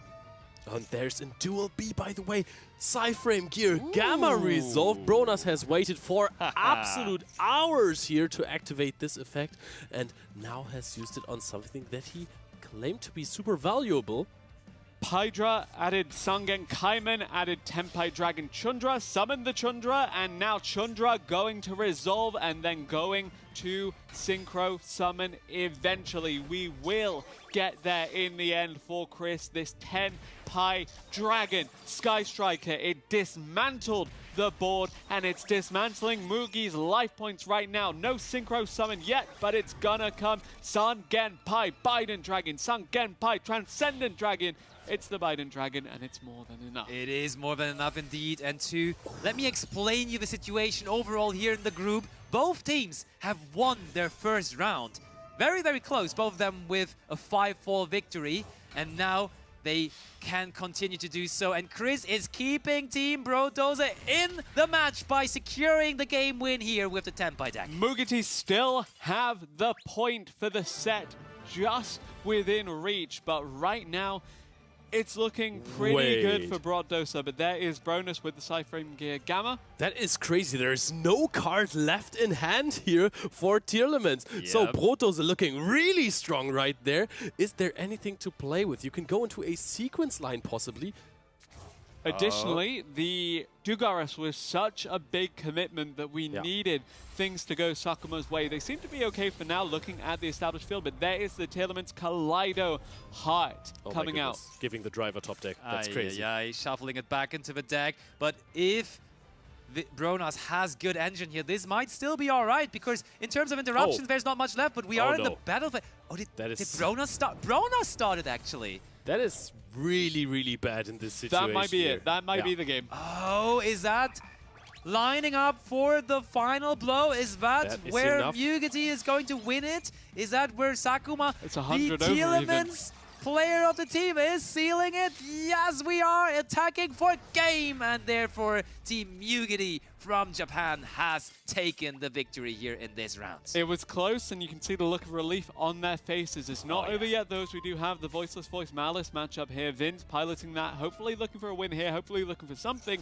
to get some kind of redemption for his team here. Can they make a comeback here? Malice going off. And I will tell you that this is not actually... It is FCG trying to take it back against Soulform. And there we have it. Important coin toss coming up. And honestly, this animation, especially for the World Championship, is always giving me a little bit of goosebumps. They're diving into the big stage, which we are on here, the big stage of the World Championship. I also love that the field is, of course, in Master Duel colors, blue and red, while we are in Paris in France, which is also very much blue and red. Okay, between the Malice names and the gold sarcophagus, RJ already off to a much better start than his record would suggest. I also want to see in Duel C, I think... Oh, goodness me. I think we have seen a start from Sky Striker Tenpai. I think someone was let go first. And then there's an engage set. Heavy Storm is being activated. Is that Mirror Match of Sky? Kaiman is being chained. That is crazy. Let's bring up table C there. This looks like a Tenpai on Tenpai match. This is madness, and it destroyed everything. That just cleared out everything. That is massive. Sungen Summoning looking good. Again, we said this Sky Striker Tenpai build, it does not interact in the opponent's turn. It's all about clearing the field. But how do you clear this? God War now allowing the Tenpai Dragons to come out. Chundra led to Pydra, thanks to Genroku, and there's more to come. Biden Dragon being dug for in the extra deck, and then it just continues from there on out. The field spell still alive as well does suggest we can even potentially see the Trident Dragon make an appearance later on. There's nothing that can be done here to stop this onslaught. And I don't even think we need that. We summon in the main phase. Wow, that is crazy. The Transcendent Dragon now called by the grave even on the Genroku. But this now means that in the battle phase, nothing can happen. No Ash Blossom, no nothing. And you know the last card in hand, that's Sangan Kaiman. We are going to search Fadra, special Fadra, activate Fadra, summon back the Chandra, and this is way more than enough damage. This is already game. This is God War taking the first game here. We said FCG, they needed a win for the redemption story to even have a chance of happening. Well, there is one. 4 more to go, and they can crack this group wide open. Wow, what a start. Oh, and we have the very common matchup so far of Memento versus Malice. That was faster than the speed of light here. Yes, it was. We're going to see a White Binder being summoned again. White Binder is actually, it is such a crazy card, but it gets even crazier. If it becomes a disruption on the opponent's turn as well, taking out memento names can be quite useful at times. Most of the time it's like even better if you hit something else other than Tatsunoto or Shigo. Appaloosa with one more negation remaining does still remain a threat here. RJ has a great setup here. At the moment, SCG looking fantastic, though we've seen them lose other games. Exactly. Speaking of other games being lost, there is Duel B going by way of Soul Form. This is already evened up. That lead gone, but RJ, it's up to him to take it back in favor of FCG here. Did someone tell them that we have to leave quickly or something? Those two games are incredibly exciting and fast. Immediately over, and the only game remaining is between RJ here and his opponent on the other side, who's trying to counter it with the memento strategy, but he just gets his two monsters back into the hand there. The games are fast and one-sided, but the series is very much alive, and it's anyone's to take. 1-1. RJ, can you clear this one out and take your team to a lead? Granted, I'm a bit apprehensive seeing SCG be able to take another team to an even score in games, because we've seen them lose from the 5-4, from the 4-5, from that. It's so sad for them time and time again, but this is a way back in. But you've said it before that RJ hasn't won a single game yet, and I think this is about to change. We almost have game on the field here. I think we do if you turn it to attack. And look how RJ is smiling, how he's laughing. You can really tell that he was working for that first win, and it seems like finally he's about to get it. Back in the game, back in the zone. RJ, we said, cannot tilt, cannot let that record affect his gameplay, and he has not yet. Looking great here, looking to close it out, and looking to take FCG to a lead. There is the battle phase. Is there anything there to stop him? I wouldn't imagine so. Bogan is already raising his hand there, signalizing that he's about to lose, because it is going to be RJ winning here. I really, really like that RJ was considering to still do something in the main phase here, going, hey, we saw Sky Striker, Tenpai Dragon make an explosive finish in that first set. We saw Malice find a little bit of success as well, but will we see Memento able to make a comeback, and will we see Memento actually make a impact here on behalf of whoever is piloting it? Mimoy is going to summon out here an X. Oh, we are going to see FCG starting off 2 games here, while of course there is going to be also a memento combo on the side of Soul Form. So right now I would say, even though this is pretty early in the duel, advantage is already on the side of FCG.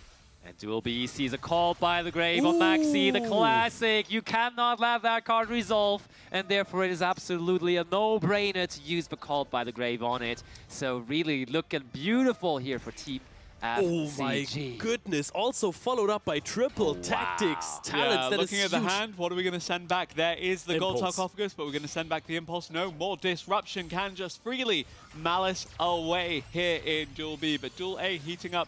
RJ now doing his thing. RJ is the Malice player, and I think he has found some liking in winning. As we said, he has not won before for his team, but now that we are in the 3rd round, he has started with the wins. I'm curious to see what God War is playing this game, because obviously you do see his teammates piloting the Malice, piloting the Ryzeal. Duel C is where we may very well see something else once the Memento turn is over. Yep, we have, again, the decks that we have seen so far the very most. We have Memento, we have Ryzeal, and we have Malice right in the spotlight, but of course the other decks still sort of unknown for the moment. Is Malice underground? I want to ask you guys a question, because I feel like the meta is going with the alt art Appaloosa Bow of the Goddess. What is your take on that? I love the original artwork more. I think I saw a Royal Finish original one earlier. Okay, not too bad. I like the original art more, but I pulled the alt art from a pack, so I just went with that one instead. All right, that is absolutely fair enough. Right? But there is the Red Ransom coming back to the field from the banishment. I love the Master Duel way of comboing with Malice, because you're just using every single aspect of your engine. You're using Malice in the Mirror to add your White Rabbit to your hand, and then special summoning out the Chessy Cat with your Red Ransom banish, basically. So you can even include the 2 draws in your combo, which just makes this so much harder to break. A little bit unlucky for Suizo Kaku here, because you're seeing how he's unable to respond to this. The Malice field is fully set up and 5 cards in hand for RJ to mirror Suizokaku's, despite Suizokaku not having anything ready and waiting for him. That is absolutely true. Ooh, we see in Duel B, there is a 7th Tachyon, and I think we are searching for Artifact Lancea there. As we looked into their hand with the triple tactic talents, we know we're up against Malice, so having that option is absolutely ridiculously strong. So that Detonator, backed up by an Artifact Lancea, looking really good for Team FCG. Don't forget about the 2 set cards and Ryziel Cross as well. True. Huge there. On the side, FCG is cautiously so far optimistic here because we did see them manage to lose from being up 4 games earlier. So Oh, that's true. yeah, That was the last round. Even so, definitely a great position for them to be in, and this is their first steps towards their redemption arc and their first steps towards the finals. Let's go FCG as you take on Soulform. Soulform, though, they look so good earlier. They're still looking good now, still keeping it competitive. This is still anyone's duel to win. And there is the gold sarcophagus, and it is being reacted by with that Artifact Lancea, and turn is back over to FCG. So Duel B looking really very much like it would be the next game for Team FCG. I'm quite curious. Duel C, we are going to see, we've seen the Engraver earlier in Memento. Ooh. Is this going to be a big combo here? Okay, Lacrima is being summoned from the deck. Sometimes you can see Memento players just playing a Moon of the Closed Heaven and then a Requiem to summon out an Engraver to just bring in a little bit of Caesar action, or just sequence and Lacrima into Caesar action. But I'm still not 100% sure as to what God War is playing, so I guess we're about to find out once the turn does pass over. Yeah, I mean, it can't be Tempire, right? Because Tempire was the deck that one of his teammates played. Looks like RJ is now also done with his turn here on the main display in Duel A. And now it is on Suizokaku to somehow crack this. And it's not going to be an easy task. But was Suizokaku the Tenpai player of the team, maybe? 2 negations live on the Appaloosa Bow, the Goddess. Do we have something? There is the Ryziel, you have to imagine, and there it goes. Meteorologic Aggregator going to come through, going to try and negate the Appaloosa Bow, the Goddess, and there is X-Ryziel on top of it, hopefully successfully resolving. Oh, and Duel C just sees Artifact Dacta being summoned there in the Memento combo. That's another way. We just saw the 7th Tachyon for Artifact Lancea. I'm sure now we're going to see Artifact Lancea being set. Oh wait, it's a different artifact. What is going on at Duel C? Is that Mjolnir? It's Mjolnir, I think. Yeah, Mimoe actually won Duel B in the meanwhile while we're looking at these artifact monsters. But speaking of the artifacts, let's take a look at Duel C. There it goes to the graveyard. The Memento deck is continuing to link away. Often to what? Azalea, okay. Azalea is destroying the own card. We have destroyed our very own artifact there. Wait. Please explain this to me. I was going to think that this is going to be a Paradise Smasher situation, but that's not possible. And why did we do that, actually? Because the artifacts, they have to be destroyed on the opponent's turn, right? So we just brought the Mjolnir into the graveyard with no real purpose. And we lost the Azalea in the process of it. Trust the process. Okay, I'm fine with it. All right, we've fusion summoned, we've link summoned, now we're Xyz summoning. Oh my, what is this deck? Imperial Princess Quincery in the Memento deck. What? Okay. All right, we're going Mjolnir now. We're going to hammer it down, summon it to the opposing side of the field, Okay. Oh, and now you can't summon artifact monsters anymore. Of course, we're locking our opponent out of the game here. God War is now, until the next end phase, not going to be able to summon any monsters or special summon any monster except for artifact monsters. This gives me serious... This is Gimmick Puppet. Puppet vibes. This is madness. What are we seeing here in the World Championship by Team Soulform, who's currently in 2nd place of Group B? This is absolutely insane. Paradise Smasher, who? Honestly, between that, the Goblin Biker tech, I'm really seeing a lot of... innovation in Memento, right? The Memento, seriously. It can, I expected it to be a very fully committed kind of full-on engine, but that is actually and we see God War branded. Man, this tournament does not disappoint us in any round. We have one more deck we have not seen so far. I mean, we spoke about this being kind of reminiscent of the Gimmick Puppet Nightmare lock back in the day. Well, Albion the Sanctifier Dragon is part of the branded theme. And we go in, normal summon the Quem. But with the Mjolnir, what actually is the restriction that is currently applying? Because there must be a whole lot of a reason why we summoned that to the opponent's side of the field. So we need to very much clarify. I'm on it. And find out what that actually is going to mean. And I also have it up here, the artifact Mjolnir.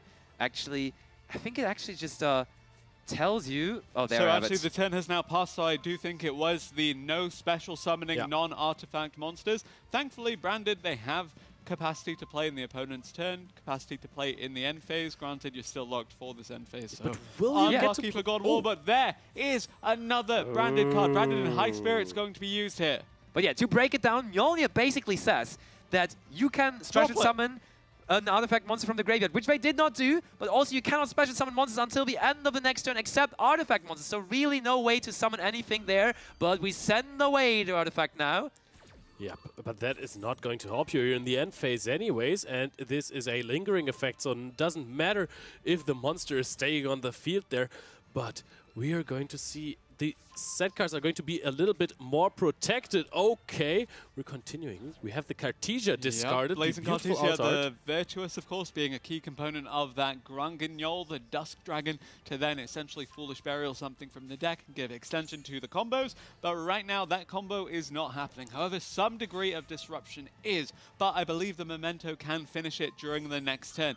That being said, still a great position for FCG to be in. This is what we wanted to see. Branded was what all of us wanted to see, everybody at home wanted to see, so let's see the Branded experts make it happen. There's plenty of complete Branded experts probably also watching there. It's such a pet deck of so many players. It's incredibly versatile, and I also know that some of the players have been fearing Branded a lot. If there is a crazy Branded pilot on the opposing team, it's always dangerous to play versus them, because Branded is actually one of the decks, even though it's not a big part of the meta right now, it doesn't care about Detonator too much. The pops are basically irrelevant. Everything that you pop can be summoned can be banished from the graveyard or used as a fusion material. It's intriguing to me because Branded has so much innovation capacity as well, where you can run the 60-card version, you can run a tighter build as well.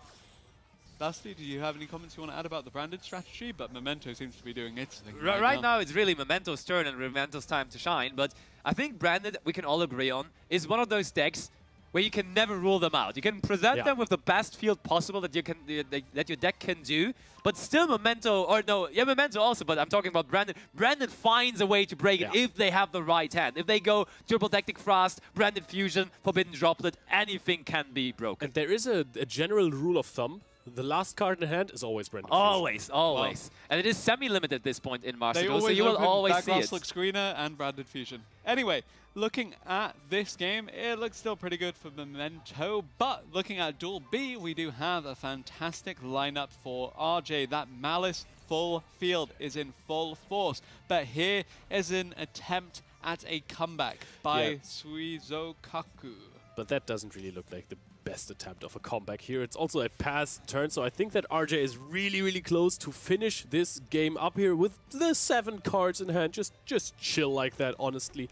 And now the turn change here on this side. Blazing Cartesia, of course, really nice to discard it with Branded in High Spirits afterwards there, because it just gets added back to hand after the Grungignol was sent to the graveyard. Because at the end phase, if a Fusion Monster was sent to the graveyard this turn, you can just add that card back to hand, as well as the Branded in High Spirits, even though I think that's only one of the effects. Yeah, and now we go in the end, in the turn of the Memento deck. We can just go ahead, use the Princess one more time to bring out the Mjolnir, so no special summoning happening. This looks like it is very much going to be the turn that ends this duel and that brings the team Soulform still in this competition. Speaking of duel-ending turns, though, there is access code Tulka. We've seen it time and time again since the days of Crystron, Hauka Fibrax getting back the Effect Veiler to climb into Celine, Queen of the Master Magicians. Then you go into this absolute powerhouse. Yes, Appaloosa, Bow of the Goddess is the safer play. Yes, it's the more controlling play, but this is the one to finish it out. 5,300 points of damage, a couple of destruction effects too. Fantastic card about to wreak havoc. Just going into the battle phase, we are able to attack directly, so we may as well 5 plus 3 is 8, so 5,000 plus 3,000 also is 8,000, and therefore that is the game win. Finish. Yep. Oh, that's lovely. So that means we do head into the last set with a 4-2 lead in favor of Team FCG, who are desperately, of course, still on the lookout for their first win. Whether FCG are going to be piloting that, because if they get a single win, they win the whole round. Ooh, silent mining for RJ. That gotta be the, of course, Malice deck, which is relying on multiple new support cards. Or the card is not new, but it's a new way to find consistency in the deck. It's and innovation to fill up for Lockbird. the non-shared card Yes. cards as well. You're delving deeper into the expanded card pool, but there is the Malice Trap in response as well. There's an XC summoning the bottom left of your screen to the Ryziel deck, doing Ryziel things, looking okay so far, whereas God War, he stayed with the branded, and he's going first this time around. Has the Quem, has the Aluba, the Jester of Despia, has the branded fusion ready and waiting to go. Albion, the Shrouded Dragon, branded, doing branded things. Honestly, let's go actually over to table C. We want to see what this branded deck is doing. We want to see it in action. We want to see branded fusion resolving, and they have triple tactic Frost as well, Even just more. next to it. That is huge. But also, if you're looking at Duel A right now, there's something that rarely ever happens. I think that we started off with an MTP 05, answered by a Droll Lockbird, and this makes the combo actually a little more tricky here on the side, because Red Ransom is not going to be able to search you some extra follow-up here. So I'm quite curious as to see how RJ is going to do this combo. I think it's going to be a Splash Mage first, which would lock you out of Appaloosa Power of the Goddess. Ring Brum, the Striking Dragon on Duel C as well, by the way, so this does mean that we're seeing extension, extension, extension. Totally. And I mean, the thing is, Leo, that you have to pay attention to, RJ is currently in the second turn of the duel, meaning we don't have to find the perfect way to combo, we just have to find a way to 8,000 points of damage, because there was a quick pass. In turn 1? We didn't really catch it. I think the hand was very unfortunate there, and we could just immediately go in.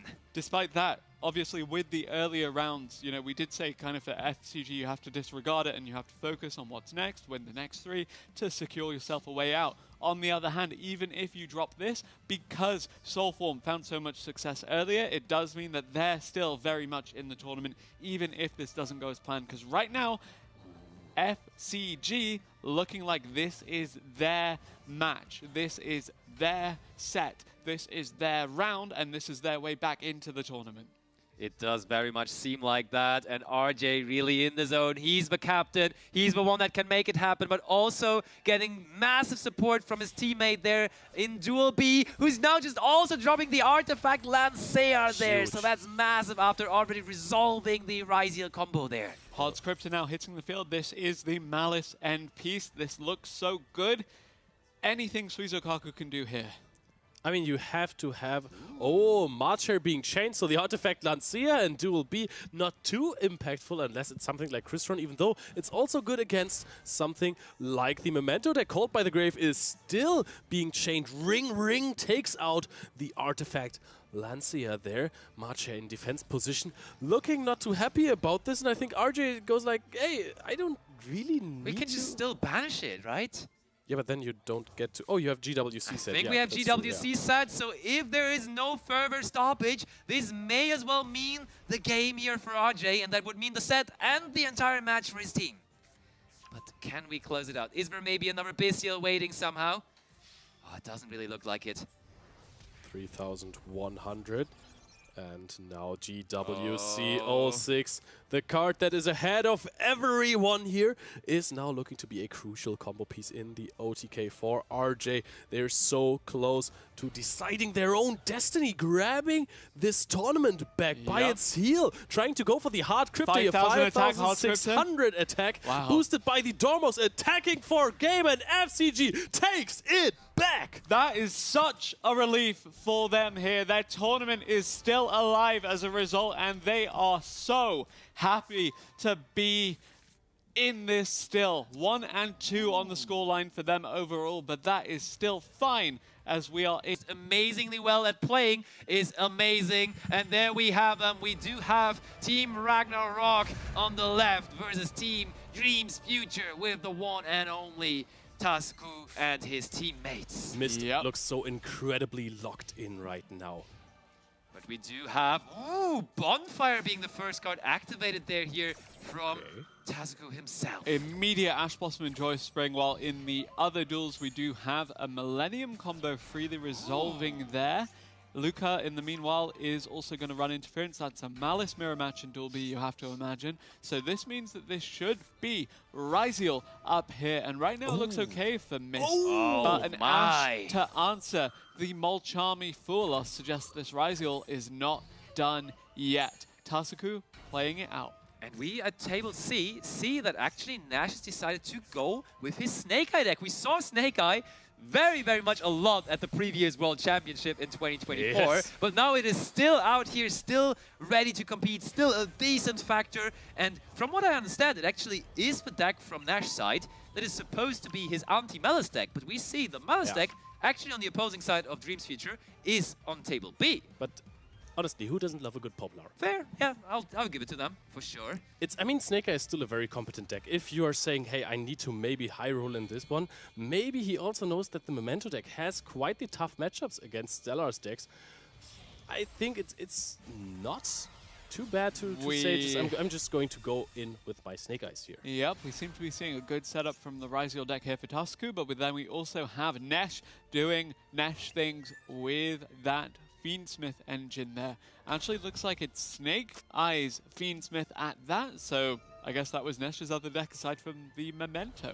Snake Eyes Millennium Fiendsmith. I think this was actually what Mist qualified for Worlds on back in March, so very, very interesting to see it piloted by his teammate here, who I believe had a good part in actually preparing this for him. Oh yeah, absolutely. That's the whole thing about Team Ragnarok. I think they, almost to the best degree, live that team preparation process. Basically, they have been a team the entire year already. They have done everything together. They have built their decks together. They have played those 3v3 tournaments. So it's only deserving that they are now out here performing the way that they do. And indeed, we see that Snake Eye deck, which now, of course, is very much hit compared to the Duelist Cup it qualified in, but it's still absolutely a decent force to be reckoned. Now the big question, can Mist find something? The Max C on top of Baguska Detonator looks incredible for Tasuku. Mist is now contemplating 4 cards in hand. Your opponent only has 1 more card, basically, or rather 2. Ice normal summon. Baguska puts in a defense position immediately. Can you do anything about it, or is it time to start coaching your teammates? Another card. I mean, I thought maybe we just immediately go into a Typhon, but we are just summoning another monster out. Maybe we summon our very own Baguska here. That would be funny. Going second in the Ryziel mirror match never feels good, but Mist will do what he can. Has access to the extra deck if needed. Can XC summon here, but that Baguska remaining live does put a damper on things and shut down a lot of the effects. Promethean Princess, Bestower of Flames arriving for Nesh, reviving the Snake Eyes Flamberge Dragon. This deck is still going, it's linking, it's special summoning, it's doing everything for Nesh in Duel C. Ryziel Detonator is the rank 4 of choice here for Mist. So, I mean, as soon as that Baguska gets turned into attack position, we may have the Baguska, we may have the Detonator stare down, actually, between these two. All right, turn over to Tasuku. Oh, I find it really, really funny that Nash decides also to end on Nightmare Phoenix on the end field, not because it just has to be there, but also because it just protects the Appaloosa Bow of the Goddess. I mean, it's amazing because it provides that. It provides another monster that is of the fire attribute, so technically you can use it together with the Promethean Princess in the graveyard too. So that looks pretty decent. And we pass over like that there on Duel C. And look at that. Plasma hole there from Mist. Mist has a plan. That makes sense that we did not go into Baguska ourselves because we wanted to have a Ryziel Exceed monster on the field to make our Ryziel Plasma hole live. Wait, that could be crazy, crazy for Mist, depending on the extra deck. Now listen, if Tasuku just tries to attack here and Detonator protects itself. That is of course huge, but I mean, you might still get to that protection thing because I don't think that Mist is going to activate. In fact, you can use the Plasma Hole afterwards and summon a Zeus in the battle phase, even though you could still protect you can absolutely do that. I do just want to take a step back and draw some parallels between these two teams. Mist and Stellar both being the most well-regarded Ritual Beast players in the world. having to change up the strategies here at the World Championship because that deck did kind of fall by the wayside with the release of Malice, with the release of Ryziel, but they both seem to have picked up some fantastic options for themselves. We have the Atlantean Mermail actually coming through for Stella there in Duel C as he faces down against a field firmly established by the Snake Eye Millennium Fiendsmith of Nesh. We are about to see whether this game can be closed out. And I gotta say, the books are back, right? We saw Book of Eclipse early on in the tournament. Yeah. We now have Book of Moon here as well. And we have Exo Sister Azoviel. I wasn't sure when I would be seeing my Exo Sisters back on the World Championship stage, but here is the answer. It, of course, is a rank 4, and it is going to activate its effect here, putting that face-down monster back into the extra deck. That is just what he needed there, and we are heading into the battle phase with decently more than 8,000 attack points lining up here. Yep, Tusku delving into that extra deck toolbox of rank 4s for the Ryziel and finds the exact one he needed to close this one out cleanly. Missed life points, about to drop to 0, and then we can move on to take a look at Duel C and Duel B, where things seem to be heating up. The Malice Mirror match going by way of Dream's future right now, but Duel C looks pretty competitive. Also, Duel B, I think that Luca actually gets to play the game here against the Malice setup in the mirror match. We're summoning Chessicat back. Do we actually get to play out this? All right, we're back to Duel C here, which is just a pass here on a Deep Sea Diva. This looks like Sebastian Lemke playing Time Wizard 2010 here, but that is more than enough damage for Nesh here. Why do you have to do me like that? But yeah, you are absolutely right. Stella apparently also on the very strong Mermail deck. We said that we haven't seen it that much, but it is also there. And we have the normal summon of Chaos Hunter. And it clearly level 7 is a level 7 monster indeed. We now attack for a decent amount of damage, and therefore Nash is about to equal the score. This match here is very much determining who is going to go into the top 4 tomorrow, and it's looking a lot better now again for Ragnarok. And that Chaos Hunter clearly identifies this as the anti-Malice choice of Ragnarok, and yet it manages to take a game off of something that isn't Malice.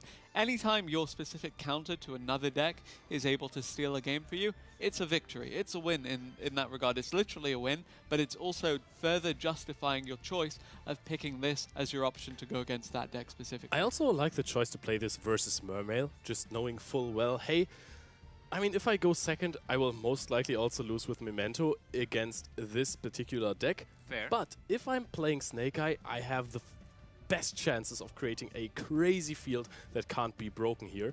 And then Mermail doesn't have enough pushes to go through that. So let's just play the high roller deck that makes the better first turn field. But let's see if Luca can manage to pull this off, because there are 6 cards in the hand of his opponent. And I think that's freedom, right? Is this just playing through the Maxi or Fualos commitment and trying to finish the game in this turn? I guess we'll see if there's a draw off of this. No, just looks like there's 6 cards in the hand. Oh, now the Marshall last. There has to be something. Push. Oh, called by the grave on the Dormouse. And I would imagine that that's maybe the only Malice card that there is in the graveyard, so that the Marshall just simply stays in there. Is that even possible? That there's, like, after so many cards, maybe Tough we to summoned imagine, Firewall yeah. Dragon. Wow, It maybe is that the was case, though. Maybe that was a Metaltronus summon here. The Firewall Dragon, so I can imagine that there is barely any follow-up, and the Firewall Dragon was not the strongest card that helps out the field. But I mean, now, okay, what can you do here? Realistically, we have Link Decoder, we have the Firewall Dragon. I assume the Link Decoder was just hard summoned like that, right? It's not re-summoned from the graveyard. What can you do here? You cannot go into one of your Link 3s, unfortunately. Oh, it was taken! Okay, that might have been a triple tactic talents take. Maybe. Is that just access code talker? No, it's dark. Oh, that's huge. That's actually huge. We just now have to remember that taking a Dormouse here would not do too much, as that has been called by the grave. Called by the grave. So what can we find here? Is there something worth taking? There has to be. Oh yeah, you have the Marcher here. Oh, and the GWC. Yep, so you take the target away by summoning it back, I imagine? Yes, absolutely. That is exactly what's going to happen. But now you still have the Dark effect. I don't know if we've normal summoned so far. Because you can still just crash your Dark into that red ransom. Or do you just pass the turn? Some more background actually on the so successful Freedom here right now. Freedom actually considered to be maybe even the genius behind Tezuku, because everyone knows Tezuku as the Master Duel player that is just winning all the Duelist Cups, that has topped every single Master Duel event that there is. But just going after this season alone, the results from Freedom for the Duelist Cups actually were even a little bit better than the ones from Tezuku. Yeah. Because Tezuku had one Duelist Cup where he did not finish top 10. It was like and was like 50th or something, And Freedom overall actually just did a little better. He did not manage yet to win a Duelist Cup, as Tezuku has done multiple times already, but still, he has had an impressive season. And something we mentioned earlier was that Stella and Tezuku were playing a lot together. Yes. With Yuki, and then Freedom was kind of a later addition to the team. Sorry, rather, Yuki was playing with Freedom and Tezuku, whereas Stella was the later addition. Yeah. But regardless of that, the fact that this team was able to come together as a formidable force, despite having lost a third of their regular lineup, is phenomenal. Indeed, we are summoning out the access code talker, Marcher, and the returning Heart Cryptor are just going to follow by, and that, as we have seen plenty of times now, is more than enough of damage to make sure that Dream's future is keeping the dream alive. This team the lead in set 1, but here is set 2. Ragnarok taking on Dream's future. Now let's be ready for set 2 here. Give it up for our duelists. Let's see. Duel A, B, C setting up right now the beautiful World Championship 2025 animation. Lancea dropped in the draw phase. Called by the Grave is the answer. Ring, ring. Who's there? It's the Grave. Taking out your Lancea. You're trying to prohibit me from banishing cards. You know what? I'm going to banish the card that does that. As great a start as any for Luca here in response to Stella on this answer to the Malice. Now unimpeded on the gold sarcophagus, the combo can begin. Speaking of Malice, seems to be going okay in Duel B as well there, as missed so far no immediate answer to what is currently unfolding from Freedom. And there is a White Rabbit set TB11. Usually the White Rabbit combo, if you're cutting down to 2 traps, is a little bit more fragile because you have to add Allure of empty Darkness. It is Allure of Darkness, and I think we're banishing, which it looked like a March here, but there is no way we have 2 Malice decks here at once. There is a no... Whoa! It's getting interesting in here because that is a gimmick puppet all of a sudden appearing at Duel C. So let's go over to Duel C because that is a deck we had not on our radar, but it is now in the spotlight, and there we have it. So that was the deck I wanted to show you earlier because it was so funny that it just explodes in a single turn.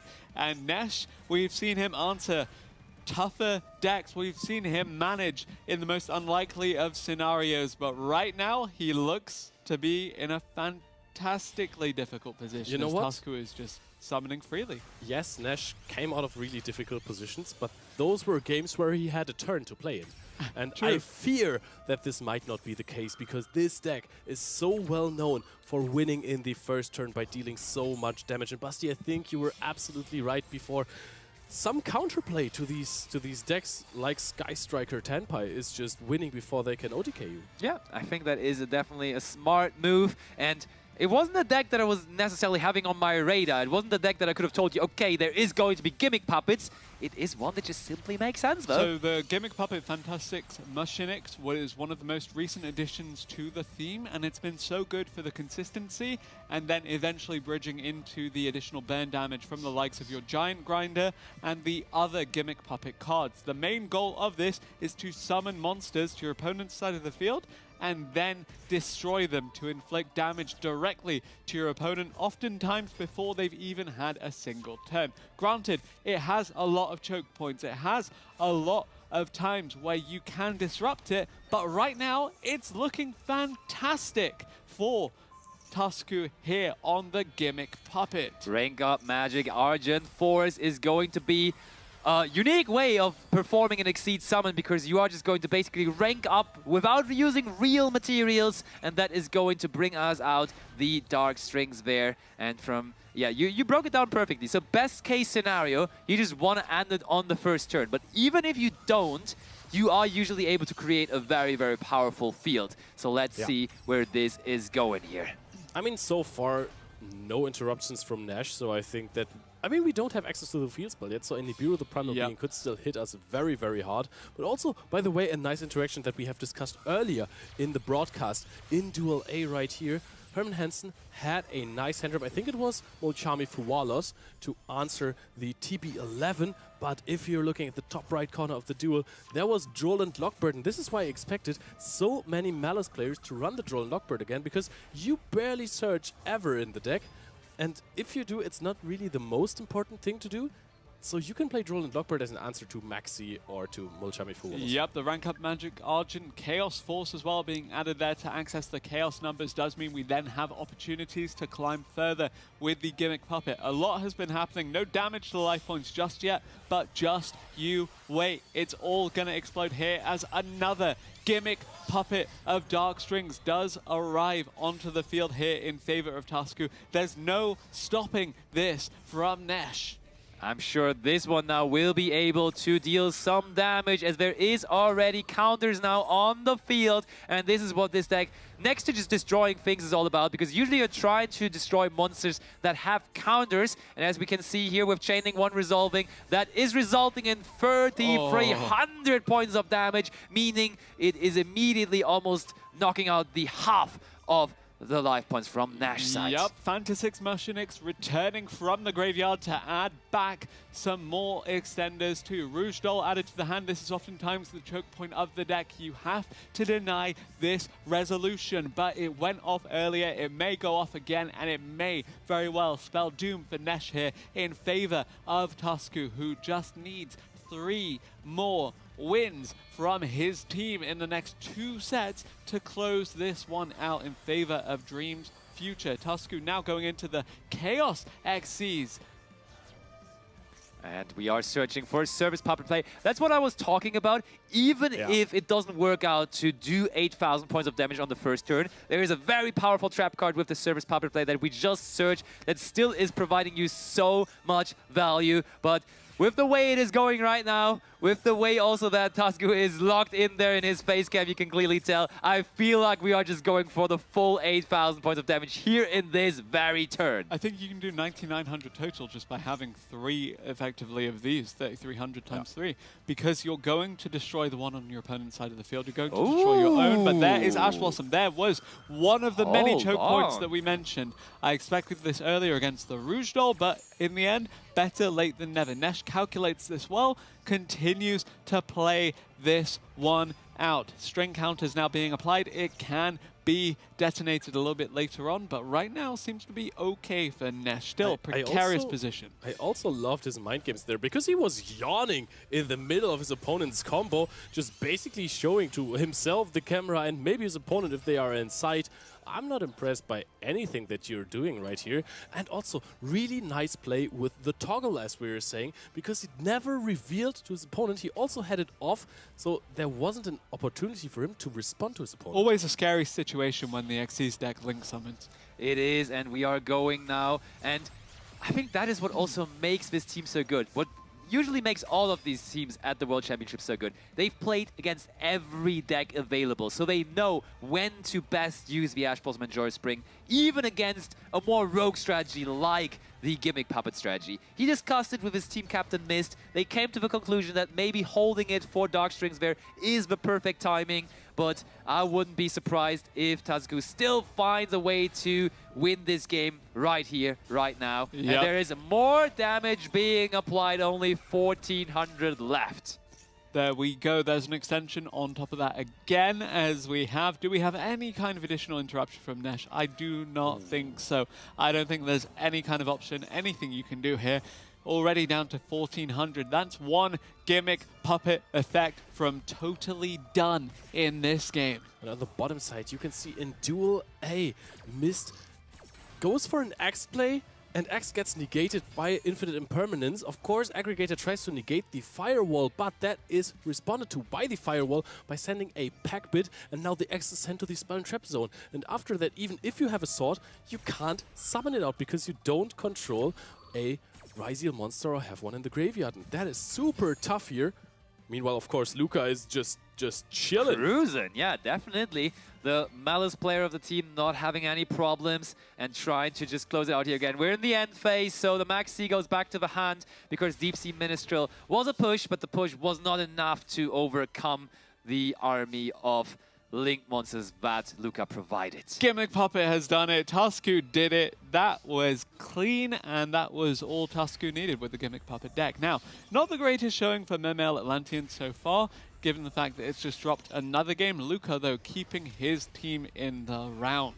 Yep, almost at the same time, securing the victory here, meaning that the overall score goes 3-2 in favor of Team Dream's future. And this is the last remaining game that we have here in the second set. And there is a normal summon of Ice Ryziel here coming in for a mist. But can this be enough? Infinite Impermanence chained, as well as we also have the MTP set here. You can just let this resolve, and afterwards, of course, let it resolve first. Very important. You can activate the MTP to just search for probably a Marcher or something and banish one of your own monsters before, of course, to then, because you control multiple Link monsters actually, banish the Ice Ryziel in the process. And now Mist has one card in hand. Has a dream, of course, but is that dream gonna be enough against Dream's future? No, passes the turn back, and that is almost already game on the side. And you see almost the preemptive celebrations where Stella and Tasco, the teammates of Freedom, who of course still has to close it out here, they are smelling that. They are realizing we can still do it. We have started awfully bad into this tournament, but we are about to make it a 2-2 score. Yeah, we spoke about momentum earlier. This is it in motion. Better late than never. They showed up when they needed to. They'll carry that through to a third set in round 4. And can they carry that into another victory and into another one after that to qualify for the second stage of this tournament? I guess we'll find out. Puppet single turn victory, even though we didn't see the field spell for it. So there's still so much more this deck has left to show, as both of these teams still have so much more left to show heading into a set 3. It is Ragnarok versus Dream's Future. Ragnarok 2 wins on the board versus Dream's Future at match point. One more victory will secure Tusku and team in their progression through this tournament. Let's go. Freedom gets to go first, and Freedom has changed the deck. Finally, Blue Eyes may be joining the big stage. At least the Primite cards with the Ether Barrel and the Drill Beam are ready, but usually this would lead to a Blue Eyes deck here. Strong source of disruption thanks to the Drill Beam, but otherwise the Blue Eyes deck pretty slow to ramp up. Yeah, I think even if you're going uninterrupted in your first turn, and this is maybe a downside of Nash's lineup, losing the coin toss is really proving costly, because any deck, if you let it go first uninterrupted, can put up a field that is really tough to deal with. Everyone, may I just say that I think Mist has summoned Thunder Dragon Colossus at Duel B? Shall we just take a quick look also on Duel B, because I did not expect that at all. There we have it, and there's a Nemesis card right after. What is this, man? I think we've seen him play Ritual Beast with these before, so this could very well be it, because the Nemesis cards were part of this, and the Arc Nemesis Protoss was so good back then. This looks like a brick, actually. There is no Protoss is also crazy today, I would like to say, but not if you can't summon it. So basically, maybe it's just started with Corridor in hand. The Colossus can be a huge shutdown for some of the decks, but is it here? I think at this point... Oh, Stella indicating with Sekka's Light that should be the Mermail deck, but there is the Dominus Purge immediately shutting that down. Dominus Purge, a card that probably is in the deck of Herman and also in the deck of the Blue Eyes player there of Freedom. So a card we haven't seen at all yet so far in the tournament, but here it is. Honestly, Colossus, if you take out Sekka's Light here, it's crazy versus Mermail. Of course, there you can just shuffle another card, but to get going, you really want to get this Dragoon action. Pike is also a fine starter sometimes. Can't use it versus Colossus. If this is Ritual Beast, it's quite funny because, again, these are the two players most famous for that deck within the world. It is absolutely hilarious, and it probably is Ritual Beast. I couldn't imagine any other deck from Mist that includes these two cards that would not be the Ritual Beast deck. So But when Quantal won the Challenge Cup final at the end of last season, it was using the exact same two decks as Mist. Mist constructed a Ritual Beast deck for them both to use, plus something else. Now, that Ritual Beast deck really went to show just how much of a master Mist is on this strategy. Granted, it was a completely different competitive environment back then in which the deck could flourish a little bit more. Okay, if we were taking a closer look to the matches, at this point, Duel B, Stellar is thinking for a long time, maybe thinking of some way out of this situation, because Colossus is a crazy card still in Duel C. I think we're about to see Luca go for a rather bigger combo here. We're in main phase 2 now, sets multiple cards. it doesn't seem still- so much of a combo. No combo at all. I lied to everyone here. But now on the other side, Nash is not seeing the craziest field here. Yep, a little bit down to the wire for Ragnarok, though. They need 3 wins to take this home, but right now it looks a little bit difficult, especially for Nesh in particular, facing down the Blue Eyes deck in Duel A. Yeah, as we don't have anything happening here on Duel B, let's go back to Blue Eyes. Let's see that Blue Eyes White Dragon on the field there on Duel A. Let's get it back into the spotlight. Let's see whether Nash would be able to overcome this. There we have it. The Chaos Hunter is so good against the Primite engine because you are negating the Drill Beam, and there is Called by the Grave. This is what I was hoping for Nash in this situation, because now the Drill Beam is the other, basically only interruption that he has from engine on the side but of Freedom. But now, look, Chaos Hunter just completely blocks the Drill Beam. Yes, we're out of the battle phase, but if Nash has one of these big one-card starters in the hand, Snake Eye Ash or something, for a normal summon in main phase 2, this could be so good here. I think Stella just passed back over to Mist, by the way, so the Mist and the Ritual Beast deck could potentially just close this one Mist out. is also not doing anything. Yeah. That's crazy. But you gotta give it to Freedom here once more. He sorta won the mind game because Nash brought his anti-Malice deck. And guys what? Freedom has just decided to not play Malice anymore for this third set. So really coming out on top here. Then also on top of that, winning the coin toss, being in the position, having the strongest dragon in the game of Yu-Gi-Oh! There on the field right now. Oh, it is just end phase for Nash. This is crucial. He really needed this Snake Eye Ash. This is also one of the problems of the deck, actually. Oh, True Light as well. How did Luca end up with a Maxi in attack position? Well, you really need link material. I think we need link material there, and I mean, Maxi is as good as a monster as any to go into a link too. But whoa, Duel C is going wild. What is happening? Let's bring Duel C up again. Let's go back there because I think we have Maxi on Maxi attacks. What is going on? Maxi on Maxi action right here. 500 attack points on both, which is not too many. Why is this card normal summon? Which sequence of plays leads you to this situation? Normal Summon Maxi versus Normal Summon Maxi in the Malice Mirror match. Now we have Luca. It's his turn. It's his game to close out. But again, Ragnarok, they need all 3. They need to get victory, victory, victory if they're going to close this one out and if they're going to have the record that they want to have to secure their way out of this group. On the other hand, Dreams Future, important win for them if their tournament is going to remain alive.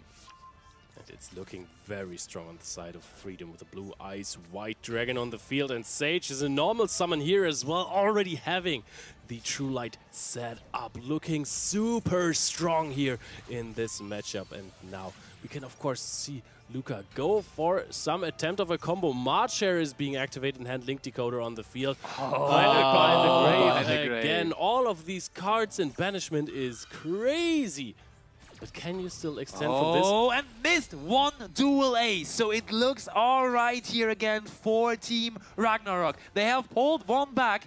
Maybe they can still do it. 4-3 now the overall score. And not gonna lie, Luca at least right now is having monsters on the field. So he may as well be in the lead here in Duel C2. Yep, but there goes the Synchro Summon into that Blue Eye Spirit Dragon. And suddenly everything becomes a little bit scarier for Nesh. Another Synchro Summon on top of that for the ultimate Spirit Dragon. No, it is a Baron. Very nice. Baron the Floor, of course. If you want to end a game, this card gives you the utility to destroy a monster on the opposing side. True Light, of course, can immediately just get you back a Blue Eyes White Dragon. You could destroy the Chaos Hunter. And I think that's a pretty fast way to close out the game. Yes, indeed it would be. Can we get any extra damage, though, to tide this one over into that 8,000 territory? Because right now it's just Baron plus Blue Eyes. I mean, we can just go ahead and synchro summon with the Maiden of White and the Blue Eyes White Dragon. That is the Synchro 9 that we're looking at so often. We can also be forehead. Now that we can finally banish cards again there in Duel B, go ahead and fusion summon or equip a fusion monster to the Blue Eyes as we just did there. And Luca has to give another turn here to Tasco. Yep, the damage was not enough here. 2,800 life points there. 3 set cards, 2 in hand. I think that Luca is still in a comfortable spot, especially if last turn not too much happened from Tasco. Crucially, regardless of anything in these two duels, the team captain did win here. Mist was able to clutch out the victory for Ragnarok in his duel, and that means that every little bit of that tiebreaker is becoming more and more available to them.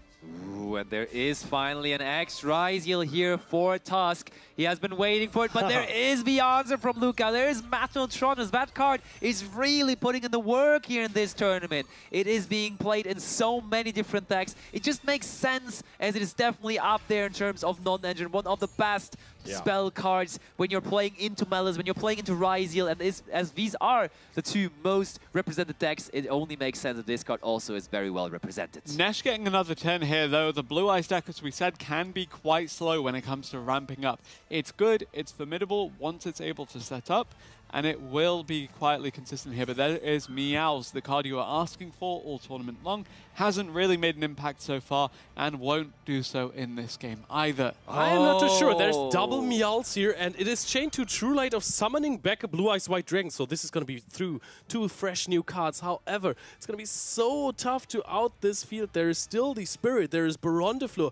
There is, of course, also after the Blue Eyes gets back onto the field, there is going to be the Primite Drill Beam. So Maxi is being chained here just so that there is no answer to it be found by Nesh with these 2 Meowl draws. And I think that even if they made it really, really close, Dream's future is looking splendid here.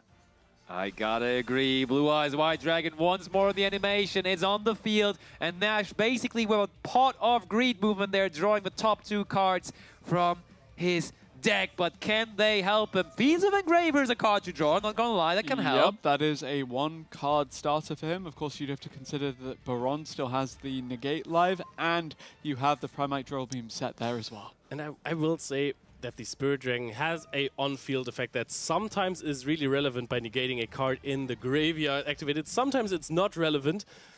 And I mean, if you're searching for Tract and for Lurry and discard Fabled Lurry to activate it, it is going to be crucial here. So that's not really an option for Nash. Has to go for a rather weaker search by discarding the Lancea from hand. Normal summon Lacrima of the Crimson Tears. You can, of course, just activate Baron, or I think this is a Primite Drill Beam target here. But that was not the decision from Freedom. Freedom lets it go through, lets him send another card to the graveyard, and we are continuing to link summon the Link 1, that is Fiends of Requiem coming onto the table here. The digital table that we have here at the World Championship.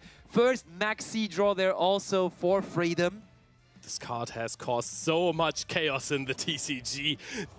The Fiendsmith engine in total has been in so many different decks, and it's still going ever since it came out in the TCG in the Infinite Forbidden. In Duel C, we are seeing Luca going for the final blow here with the Axis Code Talker, with the Red Ransom, winning another game. So we're currently tied at 4-4. Nash is really doing his best to get the 5-4 win there, to go to day 2, getting closer to it. But now we have 2 engravers on the field, and now the Majesty is being activated. Of course, it was searched last turn with Wishes for Eyes of Blue, destroying both engravers. An engraver is good in the graveyard, but not if you've already used it. Yes, indeed. Will do a great amount of work for Freedom here. It looked good for Ragnarok. They tied it up at 4-4, but it's not enough to take down Dream's future here as they look to claim victory against one of the top teams in their group. Suddenly, Group A looks very much like it could be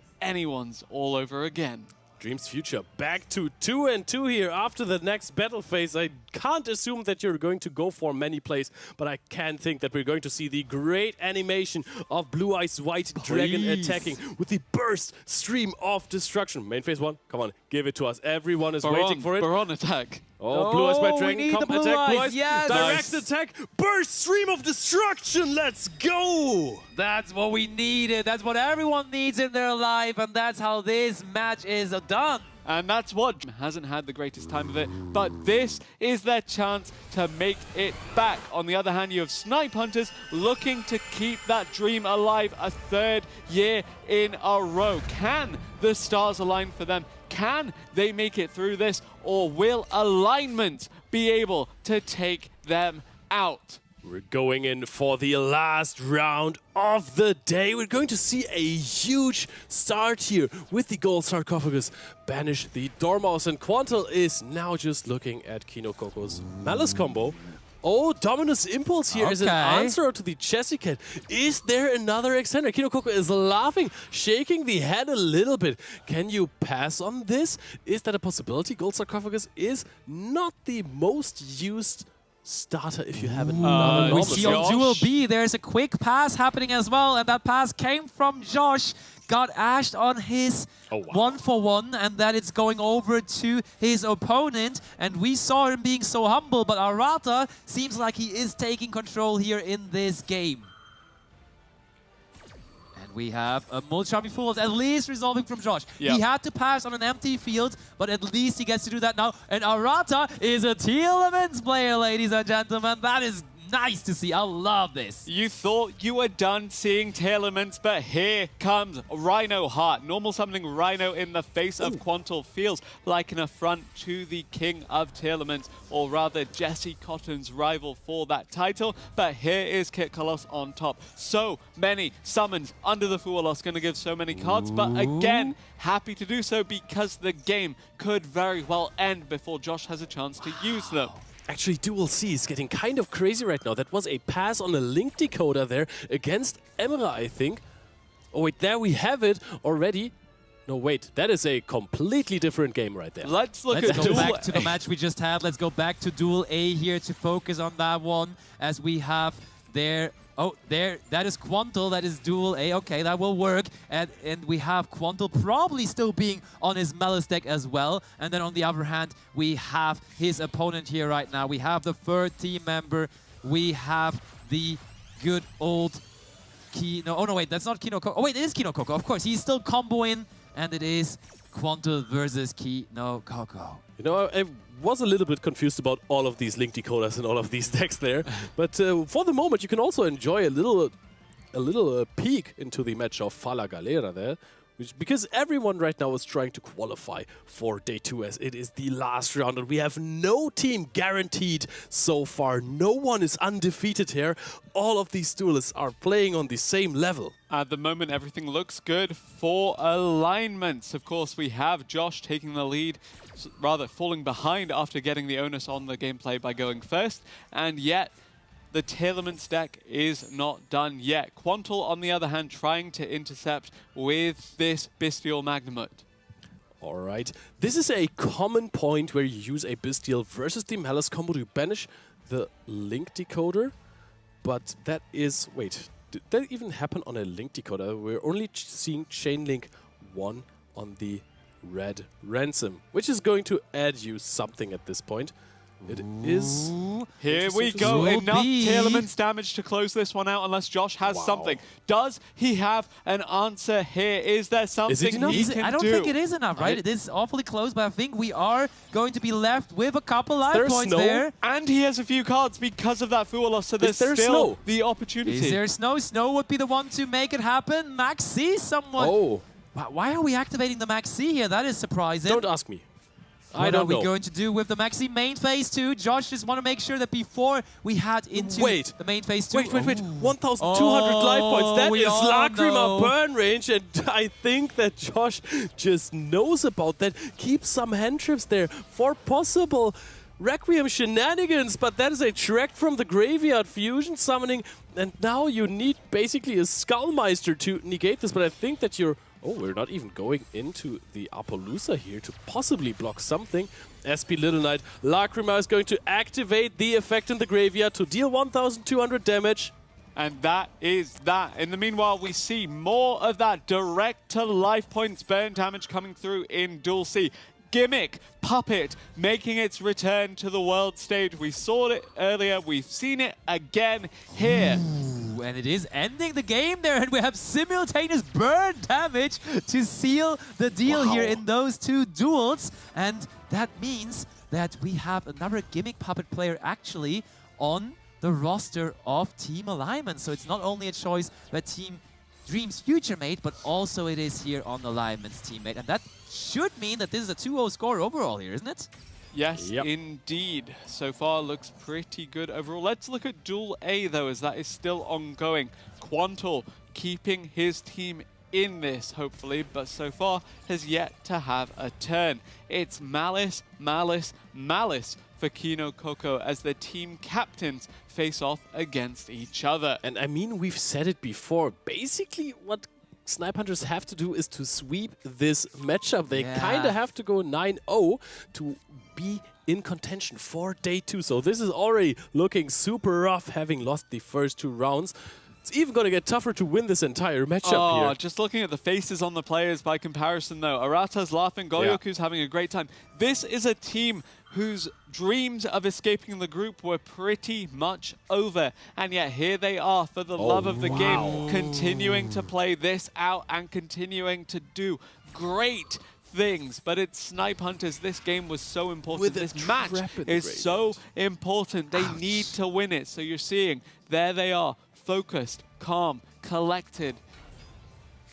And we do have the White Rabbit now also gets to banish another one of our strong Link monsters, being that White Binder, drawing a card in the process. It's Malice on both sides, but it's a lot happier Malice player on top, being Kino Coco here for Team Alignments, and that should be another Link free, and that is Malice Hearts Cryptor. I mean, we have seen, we're actually passing here. We have seen Quantal a lot so far in those mirror matches especially, and so far it hasn't felt like he's been lucky on the coin tosses in those. So he's being full comboed a lot. Magnamod resolves in the end phase, adds a Bestial Druid's Worm. The field that his opponent is setting up, the Kino Coco field, is not too impressive. It is only a hard Cryptor with 1 set card. I don't even think it's GWC that is set.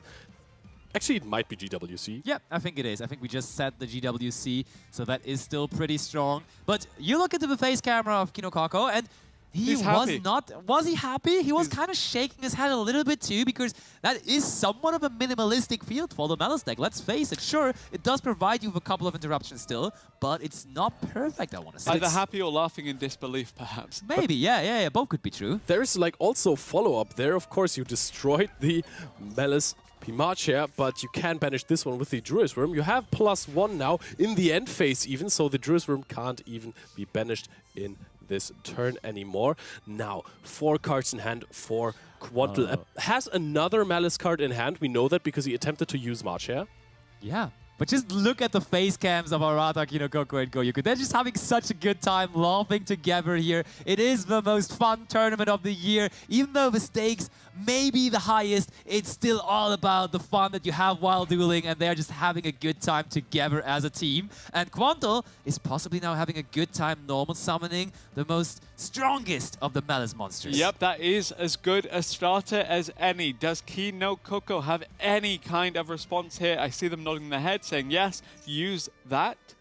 March here is being activated. Then I think we're trying to set up a little bit more here via something like White Binder, banish White Rabbit from the graveyard, set an MTP. The thing is, if you only end on Cryptor with this follow-up, you basically get 2 banishes out of this, right? And 2 banishes would be enough to take care of the Dormouse starter. But we also know that Quantal has a March Hare in hand. So if there is another Malice card in hand, this won't be the end of it.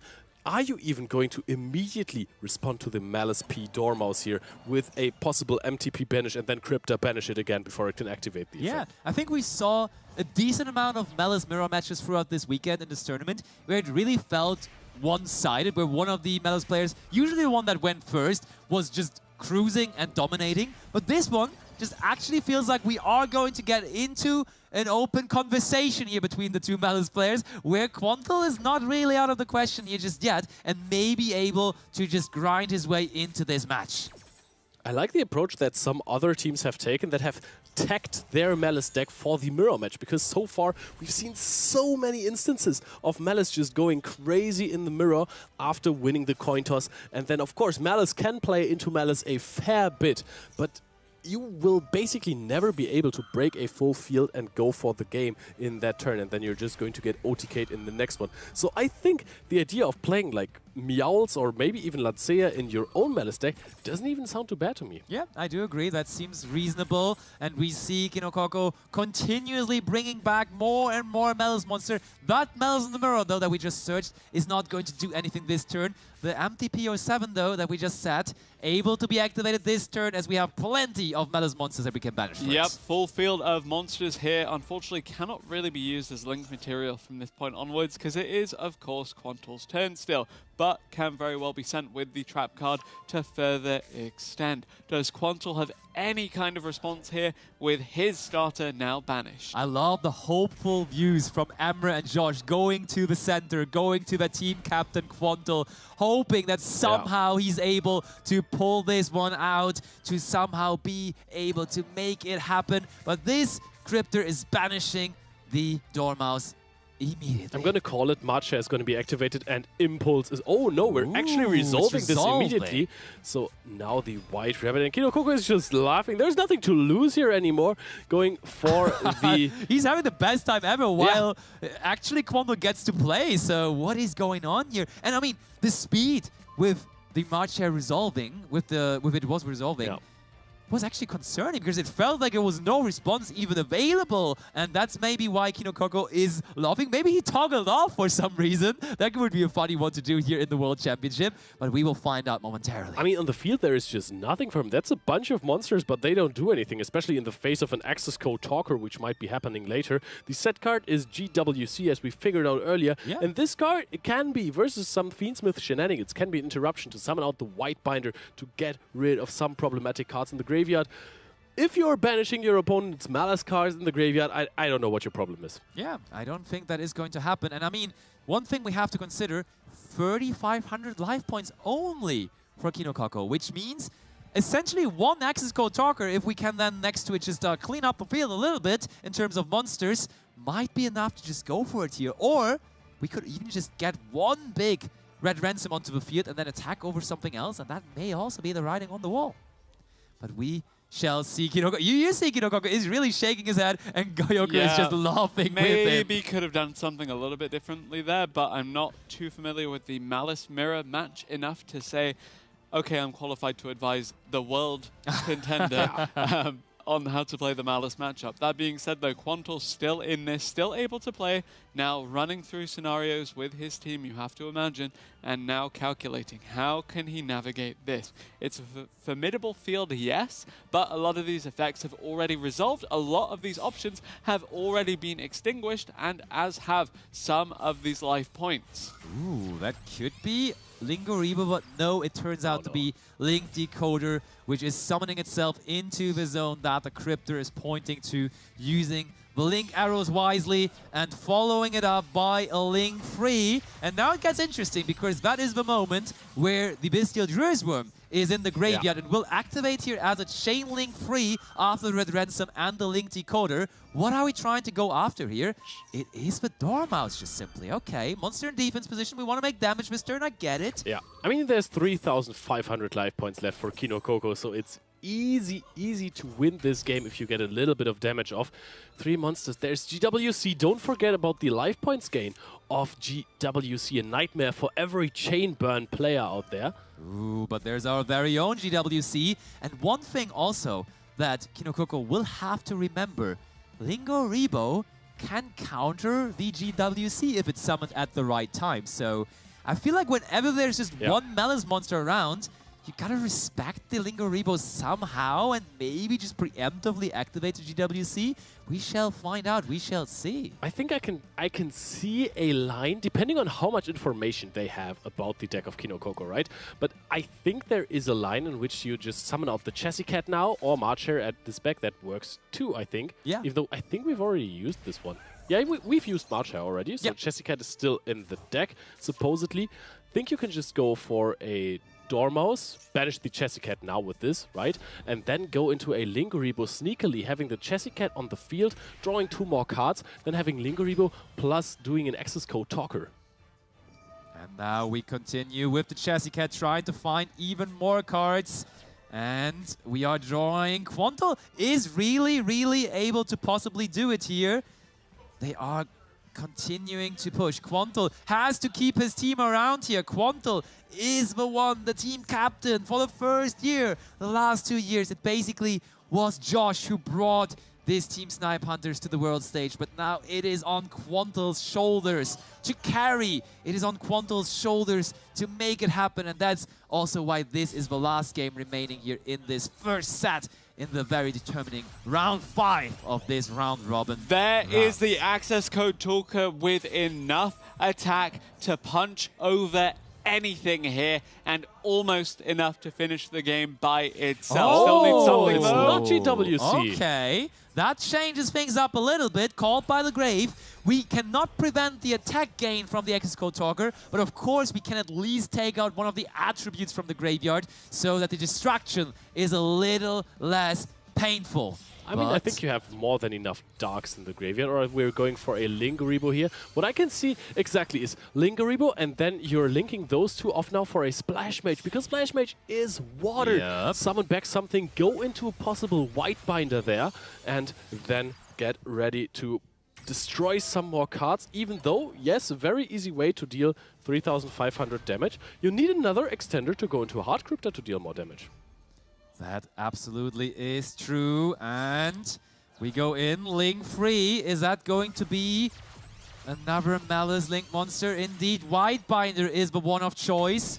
I mean, when you have a Royal Rare White Binder, you may as well summon it. Oh, now the access code talker. You have the Dormouse attack boost. You actually deal some damage. If you attack over Red Ransom or the White Binder, you deal 600, and then the access code talker attacks over the other one for enough damage. It is. You're so right. I think we are just actually in the position where we can end this. This turn, though, taking a very long time. So we shall see whether the in-game timer of Quantal even is able to still carry us through his turn. Another access code talker effect is being used here, banishing the Linguribo. You know what would be crazy? Just a Nibiru here. Oh, you're so right. We have not seen a whole lot of Nibiru overall. Destroying the 2300 is interesting because you could have closed out the game by just attacking had you kept both alive. Yeah, we're missing out on game here, right? If we don't have another monster to summon here. We get another trap card, though, with the White Binder. And, I mean, that's an easy choice. We just gotta get the MTP. But, yeah, the White Binder has not yet returned, right? I don't think it has. Yeah, we just summoned it, so we can just attack over here. Okay, there we go. Well. And I think that's an easy way to close out this game. Now, we are in the battle phase, so there is no Nibiru, the Primal Being, coming your way anymore. And Quantal Think will now look out to get this to a 1-2, not giving Alignment the chance to go 3-0 here to completely sweep the Snipe Hunters. And Quantal keeps Snipe Hunters in this tournament, and he keeps Snipe Hunters' dreams alive for one more year. Let's see the second set here. It is still Team Snipe Hunters versus Team Alignments, and we need a comeback from Team Snipe Hunters if they want to stay in this year. Let's check it out. Also, as another update, Dreams Future versus Chiba Corp. Right now, 2-2. Ooh, that's another important match from Group A, as both of these teams are also on that important 2-2 record currently. Oh, and we have a classic pass here. Not like this. Josh shaking his head. Has to completely give up there by just not using a single card. You can tell if you look at the face cam from Josh. He could use the Fubalos, but there even is Ash Blossom and Joy Spring, and there's the second Fubalos right after. Can this one resolve at least? This is going to be a Gamma, I'm telling you. This one resolves. Oh, and we see a Skull Guardian there on Duel B. So we have another edition of Voiceless Voice at the World Championship here, and that is the opponent of Quantil there. So we have that again as the anti-Malice deck, apparently. And usually if you're playing Malice versus a Voiceless Voice, if you're playing on ladder in a ranked game, you're gonna go, okay, well, I think I can beat this Enfield probably with my Malice deck. It's so powerful. But there's still 2 unknown cards in the hand of your opponent, and in this particular format, there's a high chance that one of those is Lancea, Chaos Hunter, or Imperial Iron. We are almost at the 8,000 threshold with Ryziel main deck monsters. Snipe Hunters so far. It absolutely is. You're so right, but maybe they can still come back. Goyoku right now, though, enjoying his Ryziel deck. Here comes Ryziel Detonator, and we are more than clearly working towards 8,000 points of damage, getting another material there onto the Ryziel Detonator, and having the node now too. That's all with some quick math. I can count to 35, 49. Oh, we're missing 100. Oh, but look at that. That is the Sakitama there, which is going to make sure that this is a little over 8,000 points of damage. Such an interesting card to play in general. Yep, should be a clean close out here. Really phenomenally well played here. Honestly, not much Josh could do. Granted, the 2 Fualos were kind of useful, still not enough here. Going first, drawing 2 of those, really, really tragic for the former captain of Team Snipe Hunters, but it's not over yet for them. Quantil, Emre still in the game, even if they are going second. Emre definitely has a way of playing it going second if he's brought that 10-pie Dragon Sky Striker deck. I mean, Ryziel is not too shabby either there. Oh, we're going to see a Quantil called by the grave on to the Maxi, chaining his own Maxi. Very, very strong here. Of course, Voiceless Voice can also summon the opposing turret, forcing out the Dynamondo immediately there. So for Quantil, very interesting what's going on there. Emre, if he's playing Ryziel, oh, look at this. There's like a good field on the opposing side, and Emre even used a hand trap there, so didn't help him at all. It's the strongest games of Malice is when your opponent actually uses hand traps versus you, and they are just not effective versus you. Continuing to just replenish the hand as well. The field is good, the hand is good. Everything looks good for Kinokoko right now, but Emre, we've seen the 10-pie Dragon Sky Striker build be able to make a comeback before. Can we see it again? It's now Quantilstone. He's playing the Atlantean Mermail that qualified him for the World Championship. Can he do something with it this time around? This deck has not been successful so far today, but this could be the chance. This could be the game we need to see it. It's the clutch factor of bringing it out in the deciding, such a valuable win for Snipe Hunters. It is, of course, also clearly a decision to play around the anti-Malice deck of his opponent. He was correctly anticipating that there would be an anti-Malice deck waiting on the opposing side, waiting in the lineup of Arata there, and that is the case, but Mermail not so affected by that. Yeah, but Abyss Ryan is now discarding the Shadow Squad, and Abyss Ryan is going to get negated anyways, but still, that's what you want to have, right? There is a Neptibus. Neptibus will immediately be popped here by the trap card of the Voiceless Voice Radiance of the Voiceless Voice? It is Radiance of the Voiceless Voice, and that is going to make an abrupt end to the approaching Mermail combo as it is gone there. But Quantil has another prince! Is Quantil the prince of the ocean? Is he the Atlantean prince that can still keep this going? Looks like there is no further interruption from Arata. We know he Ministreled. He Ministreled earlier. He knows there is not even a Soravis in hand. I don't think that is any sort of interruption there. And if you've ever seen a Mermail deck uninterrupted, you know that it can win games. And last year, we saw Quantil lose to a comeback from Maguro off of one single card. This time, it's one single Neptibus standing against the Voiceless Voice field, and yet it is that Neptibus that's now resolving, that's now making things happen for Snipe Hunters. Not so quick though. When we know what is the last card in hand? Is it the Ritual Monster which we could possibly possibly ritual summon out on the opponent's turn due to blessings? Or it's not a ritual monster. We Okay, that's banished the perfect. Soravas from hand. That's great. Okay, so we should be somewhat safe. We cannot target the Skull Guardian right now, but now that we give back the continuous spell there to the hand, it is much easier because now targeting is again allowed. Yes, you can get rid of the low, the prayers of the Voiceless Voice, and eventually also the Skull Guardian will follow. Skull Guardian used the negation for the turn, so significantly less useful, but also once you deal with that, you can then swing for game and just continue to explode this in your favor. Quantal clutching it out for Snipe Hunters here, continuing with the combos. Atlantean Mermail wasn't good so far today, but now is the time to shine. Shadow Squad going up to level 7. We're setting up big Exceeds plays here with Poseidra or the big Naptabis. Discarding Dragoons for it is per cost, so you're going to add another Sea Serpent. We have had 1 Prince, we've had 2 Prince. Might as well that one out. Are we going to see a big Naptabis here? Of course, we're going to go for Poseidra, I would assume.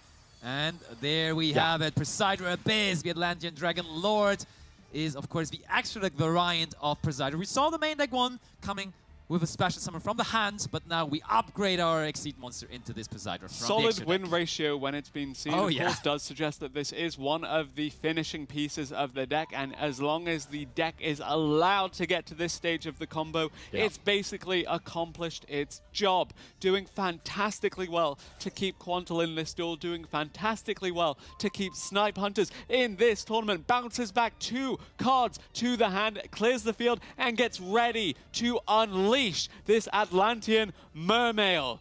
Yep, and now a Meowth is being dropped after the entire field is gone there. That was the last card in hand, Molchami Meowth, that you can, of course, leave there. That is absolutely massive information here. We have the Soravas now from the deck, but the Maxi that was activated earlier in the turn, chained to the own called by to a Maxi, draws another card now, so Quantal can continue to play. We're going to link those 2 monsters off. The Soravas is of course an interruption itself. By bouncing itself back to the hand, you can get rid of a special summoned monster, as far as I'm aware. The Marincess Coral Anemone now just going to extend further for Quantal. It's still looking pretty good for him here on that Mermail Atlantean deck. You could negate the summon though, because that is what Soravas does. You can negate the summon of a monster, and that is what we're going to do. And I gotta agree, that Coral Anemone would have led to quite a bit. Still, though, the effect of Poseidra in the graveyard, as it was linked off, can be activated, and surely we do. And we may not have the Coral Anemone anymore, but guess what? The water is still flowing, Mermails are still going strong, and we're not only going to summon back 1, but 2. And not only 2, I think we're going to summon back a full total of 3 monsters here. Gonna give over a few cards to the Meows, but that is okay. There we go. Deep Sea Minstrel going to resolve as well. It just continues to go, go, go. The Atlantean Mermail deck does not stop here. Quantal does not stop here. Snipe Hunters Tournament does not stop here, as long as he can close this one out.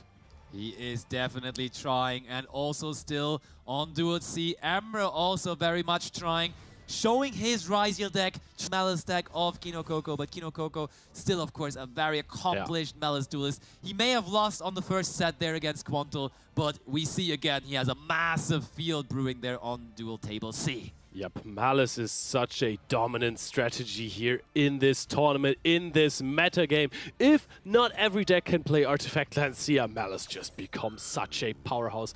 Now the D-Safe Worm is going to negate the plugin. Emre has already committed to the Ice Ryziel, but what else is he going to do? There are so many cards on the side of his opponent. Passes the turn, and I think we should go back to Duel A. We're so close to seeing. Riding on Quantal here. Needs to win this to even keep Snipe Hunters in it. It looks good. There is the Synchro Summon. Looking into the extra deck for an option here. It's a 4 and a 3. It's a 7, and it is the Deep Sea Prima Donna. And that will be answered with Artifact Lancia. We said that this Voices Voice deck is an anti-Malice strategy, so it only makes sense that there is a Lancia, which we now drew into with the Mulchami Meowths, and that is actually not too bad against the Prima Donna. Actually, it works pretty well against it even. There. Is that not just game? That No, is I'm bad at math. 8100. 8100, okay, some quick math. So maybe we're heading into the battle phase. Is that what we're looking at? That might be 7100 actually. Yeah. Oh, That is it's not a little 800. short. Ay, back to school for you, Idris.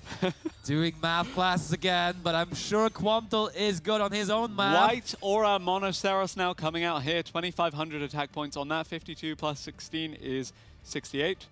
Still not just enough, but we can, of course, continue to bring back more monsters from the graveyard, but that will also be leading to more cards being drawn off of that. Molchami Meowths. Okay, we're getting really, really close. What are you realistically drawing into here? If this is your anti-Malice deck, I don't think you have Nibiru the Primal Being in your hand.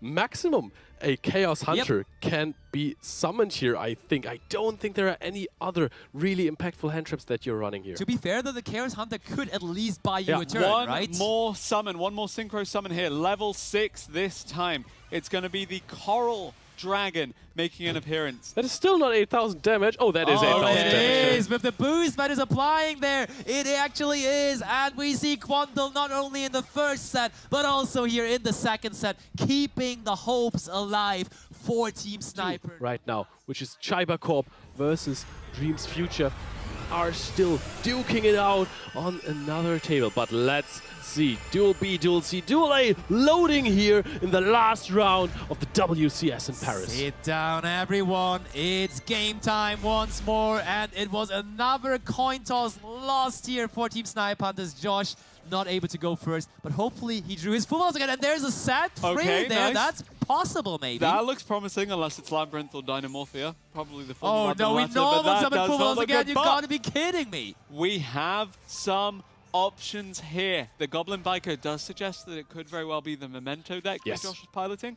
And here we go. Quantal starting first on the Malice as well. Emre starting first. Very sensible, yes. I think if your opponent normal summons Molchami Fuwalos to go for a Goblin Biker Grand Breakout, then you will Solemn Judgment that card.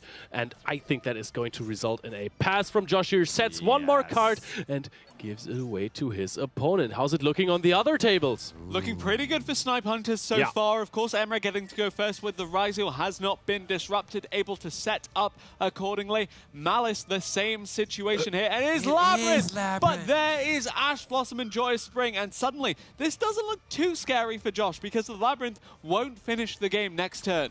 Yep, depends also on the last card. If that is a big welcome Labyrinth, of course. This is, wow, okay, never mind me. That is the Lady Labyrinth of the Silver Castle. That ain't bad. And imagine the last card now next to this is the big welcome or Labyrinth. Trap Trick. Okay, oh yeah, but we do give it over. Only 4,000 life points remaining for Kinokako, but now with the Lady Labyrinth on the field. And we shall see whether there's more to it. Have we drawn additional trap cards? We just go into the battle phase. Fair enough. 3,000 attack points is plenty of damage to put onto the life points of Josh here. So life points wise, we're almost even again. Yep, wondering if this was another hand disruption drawn. No, it's another thing to set in the back. Perhaps we will see the big welcome on the next turn, but Josh has at least one more turn here. Can he use it to get things going? Because his team seem to be doing well for themselves. Can the former captain... Oh, Heavy Storm Duster! And that is basically a throwback because Josh played Labyrinth at the World Championship 1 year ago and also used that Heavy Storm Duster, and now Kinokako is the one reminding him of that by using it here against the two sad cards. And now you can set the big welcome and force for the next turn. But there is Droplet. Hold on, okay. Sending the Memantotlan Fusion. This is a card that you might want to have in your graveyard right there. I assume the other card is also... No, this shouldn't be a Droplet. Which other card? I think he drew Droplet for turn, so there might not be another play. Unless you have another Molchami that you can normal summon and then activate the Fusion. But how does that help you? It was a Grand Breakout that was destroyed there, but maybe we just drew one of our powerful starters. Maybe a Dark Blade, maybe an Anguage. But would we not set the Droplet if we had it in hand already? I think the Forbidden Droplet might have been the top deck there. You're right, I do agree on that. It is now Josh thinking what to do with that one card in hand, and he has to use it defensively, but okay, hold on, true, it's not even necessarily defensively, as the Fusion enables us plays here, it was a Max C. This is absolutely crazy. What are we even searching a bone party for next turn? You just need to find something to play with. Josh is setting up the next turn. The lady is again at 3,000 attack points. You just almost basically need anything on the other side there. This is crazy. We're going into the battle phase. 3,000 damage again. Josh is going to get another top deck here. But is he going to get Solemn Judgmented again is the question. Is there Very any... high chance.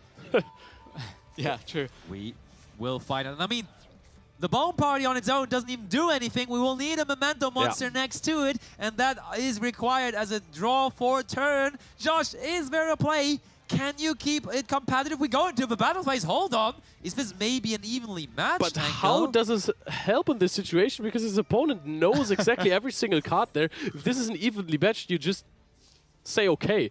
Oh, Josh is smiling, setting a monster there, possibly trying to force out some interaction with a bluffed, evenly matched there. Sets the monster. No Bone Party. This is another Ash Blossom, or is it a Fuwalos? It is something for sure, but it's not helping at this point. Josh is just patiently waiting, and I think in the end phase we're still considering to do something. How's it looking on the other tables? It looks like the Max C there from Emra was just mad with Ash Blossom, but the field from Emra on Duel A is already Everything pretty looks decent. quite good in A so and C, it is to be all right. honest. I think we are okay with that Maxi not resolving. It's always a good feeling to resolve Maxi on top of a combo, but it's not necessarily required to win the game. I mean, also you have Ryziel Cross, right? If your Maxi gets Ash Blossom, I think you use the Cross, no? I agree, yeah. Should be. And let me tell you something, while Snipe Hunters are really fighting to stay in this, between Dreams Future and Shiba Corp on one of the other matches in Group A, it comes down to the very last match. Yep. They are on a 4-4 even score at the moment there. There it is. And absolute madness. I think that is the correct way to end this game, possibly. Activating Daruma Karma Cannon. Only having one monster yourselves, knowing your opponent cannot chain anything to it, setting up the big Welcome Labyrinth. You only need to deal 2,000 damage. Just flip up that Lady Labyrinth, go into the battle phase, and if this is not something completely out of pocket, like a Penguin Soldier, then you should have the game here. Penguin Soldier would be iconic. I'm sort of doubting it though. We do go for the big Welcome Labyrinth, and we are basically going into the final motions here. Kino Gogo knows he got this. He made a good call here with bringing the Labyrinth deck for the very last game as well. And that could be their way of closing it all out here in this one. And we just talked a little bit about the match between Dreams Future and also, of course, Shiba Corp. Looking at it, it seems like Enzo is right now in the process of closing it out for Shiba Corp. So we actually may not only lose Team 7, and we're in the process of losing Team Snipe Hunters here as well, but we could also just be losing Dreams Future on top of that. An all-new top 4 potentially here this year at the Master Duel World Championship 2025, the Yu-Gi-Oh! World Championship, rather. A whole weekend of Yu-Gi-Oh! Action. This is the Master Duel group stage, the final round of it, deciding who will advance. It does look like that. Okay, we have the final blow, and therefore that is the end of Team Snipe Hunters tournament run. They are on a 2-3 record, respectable, but not good enough to qualify.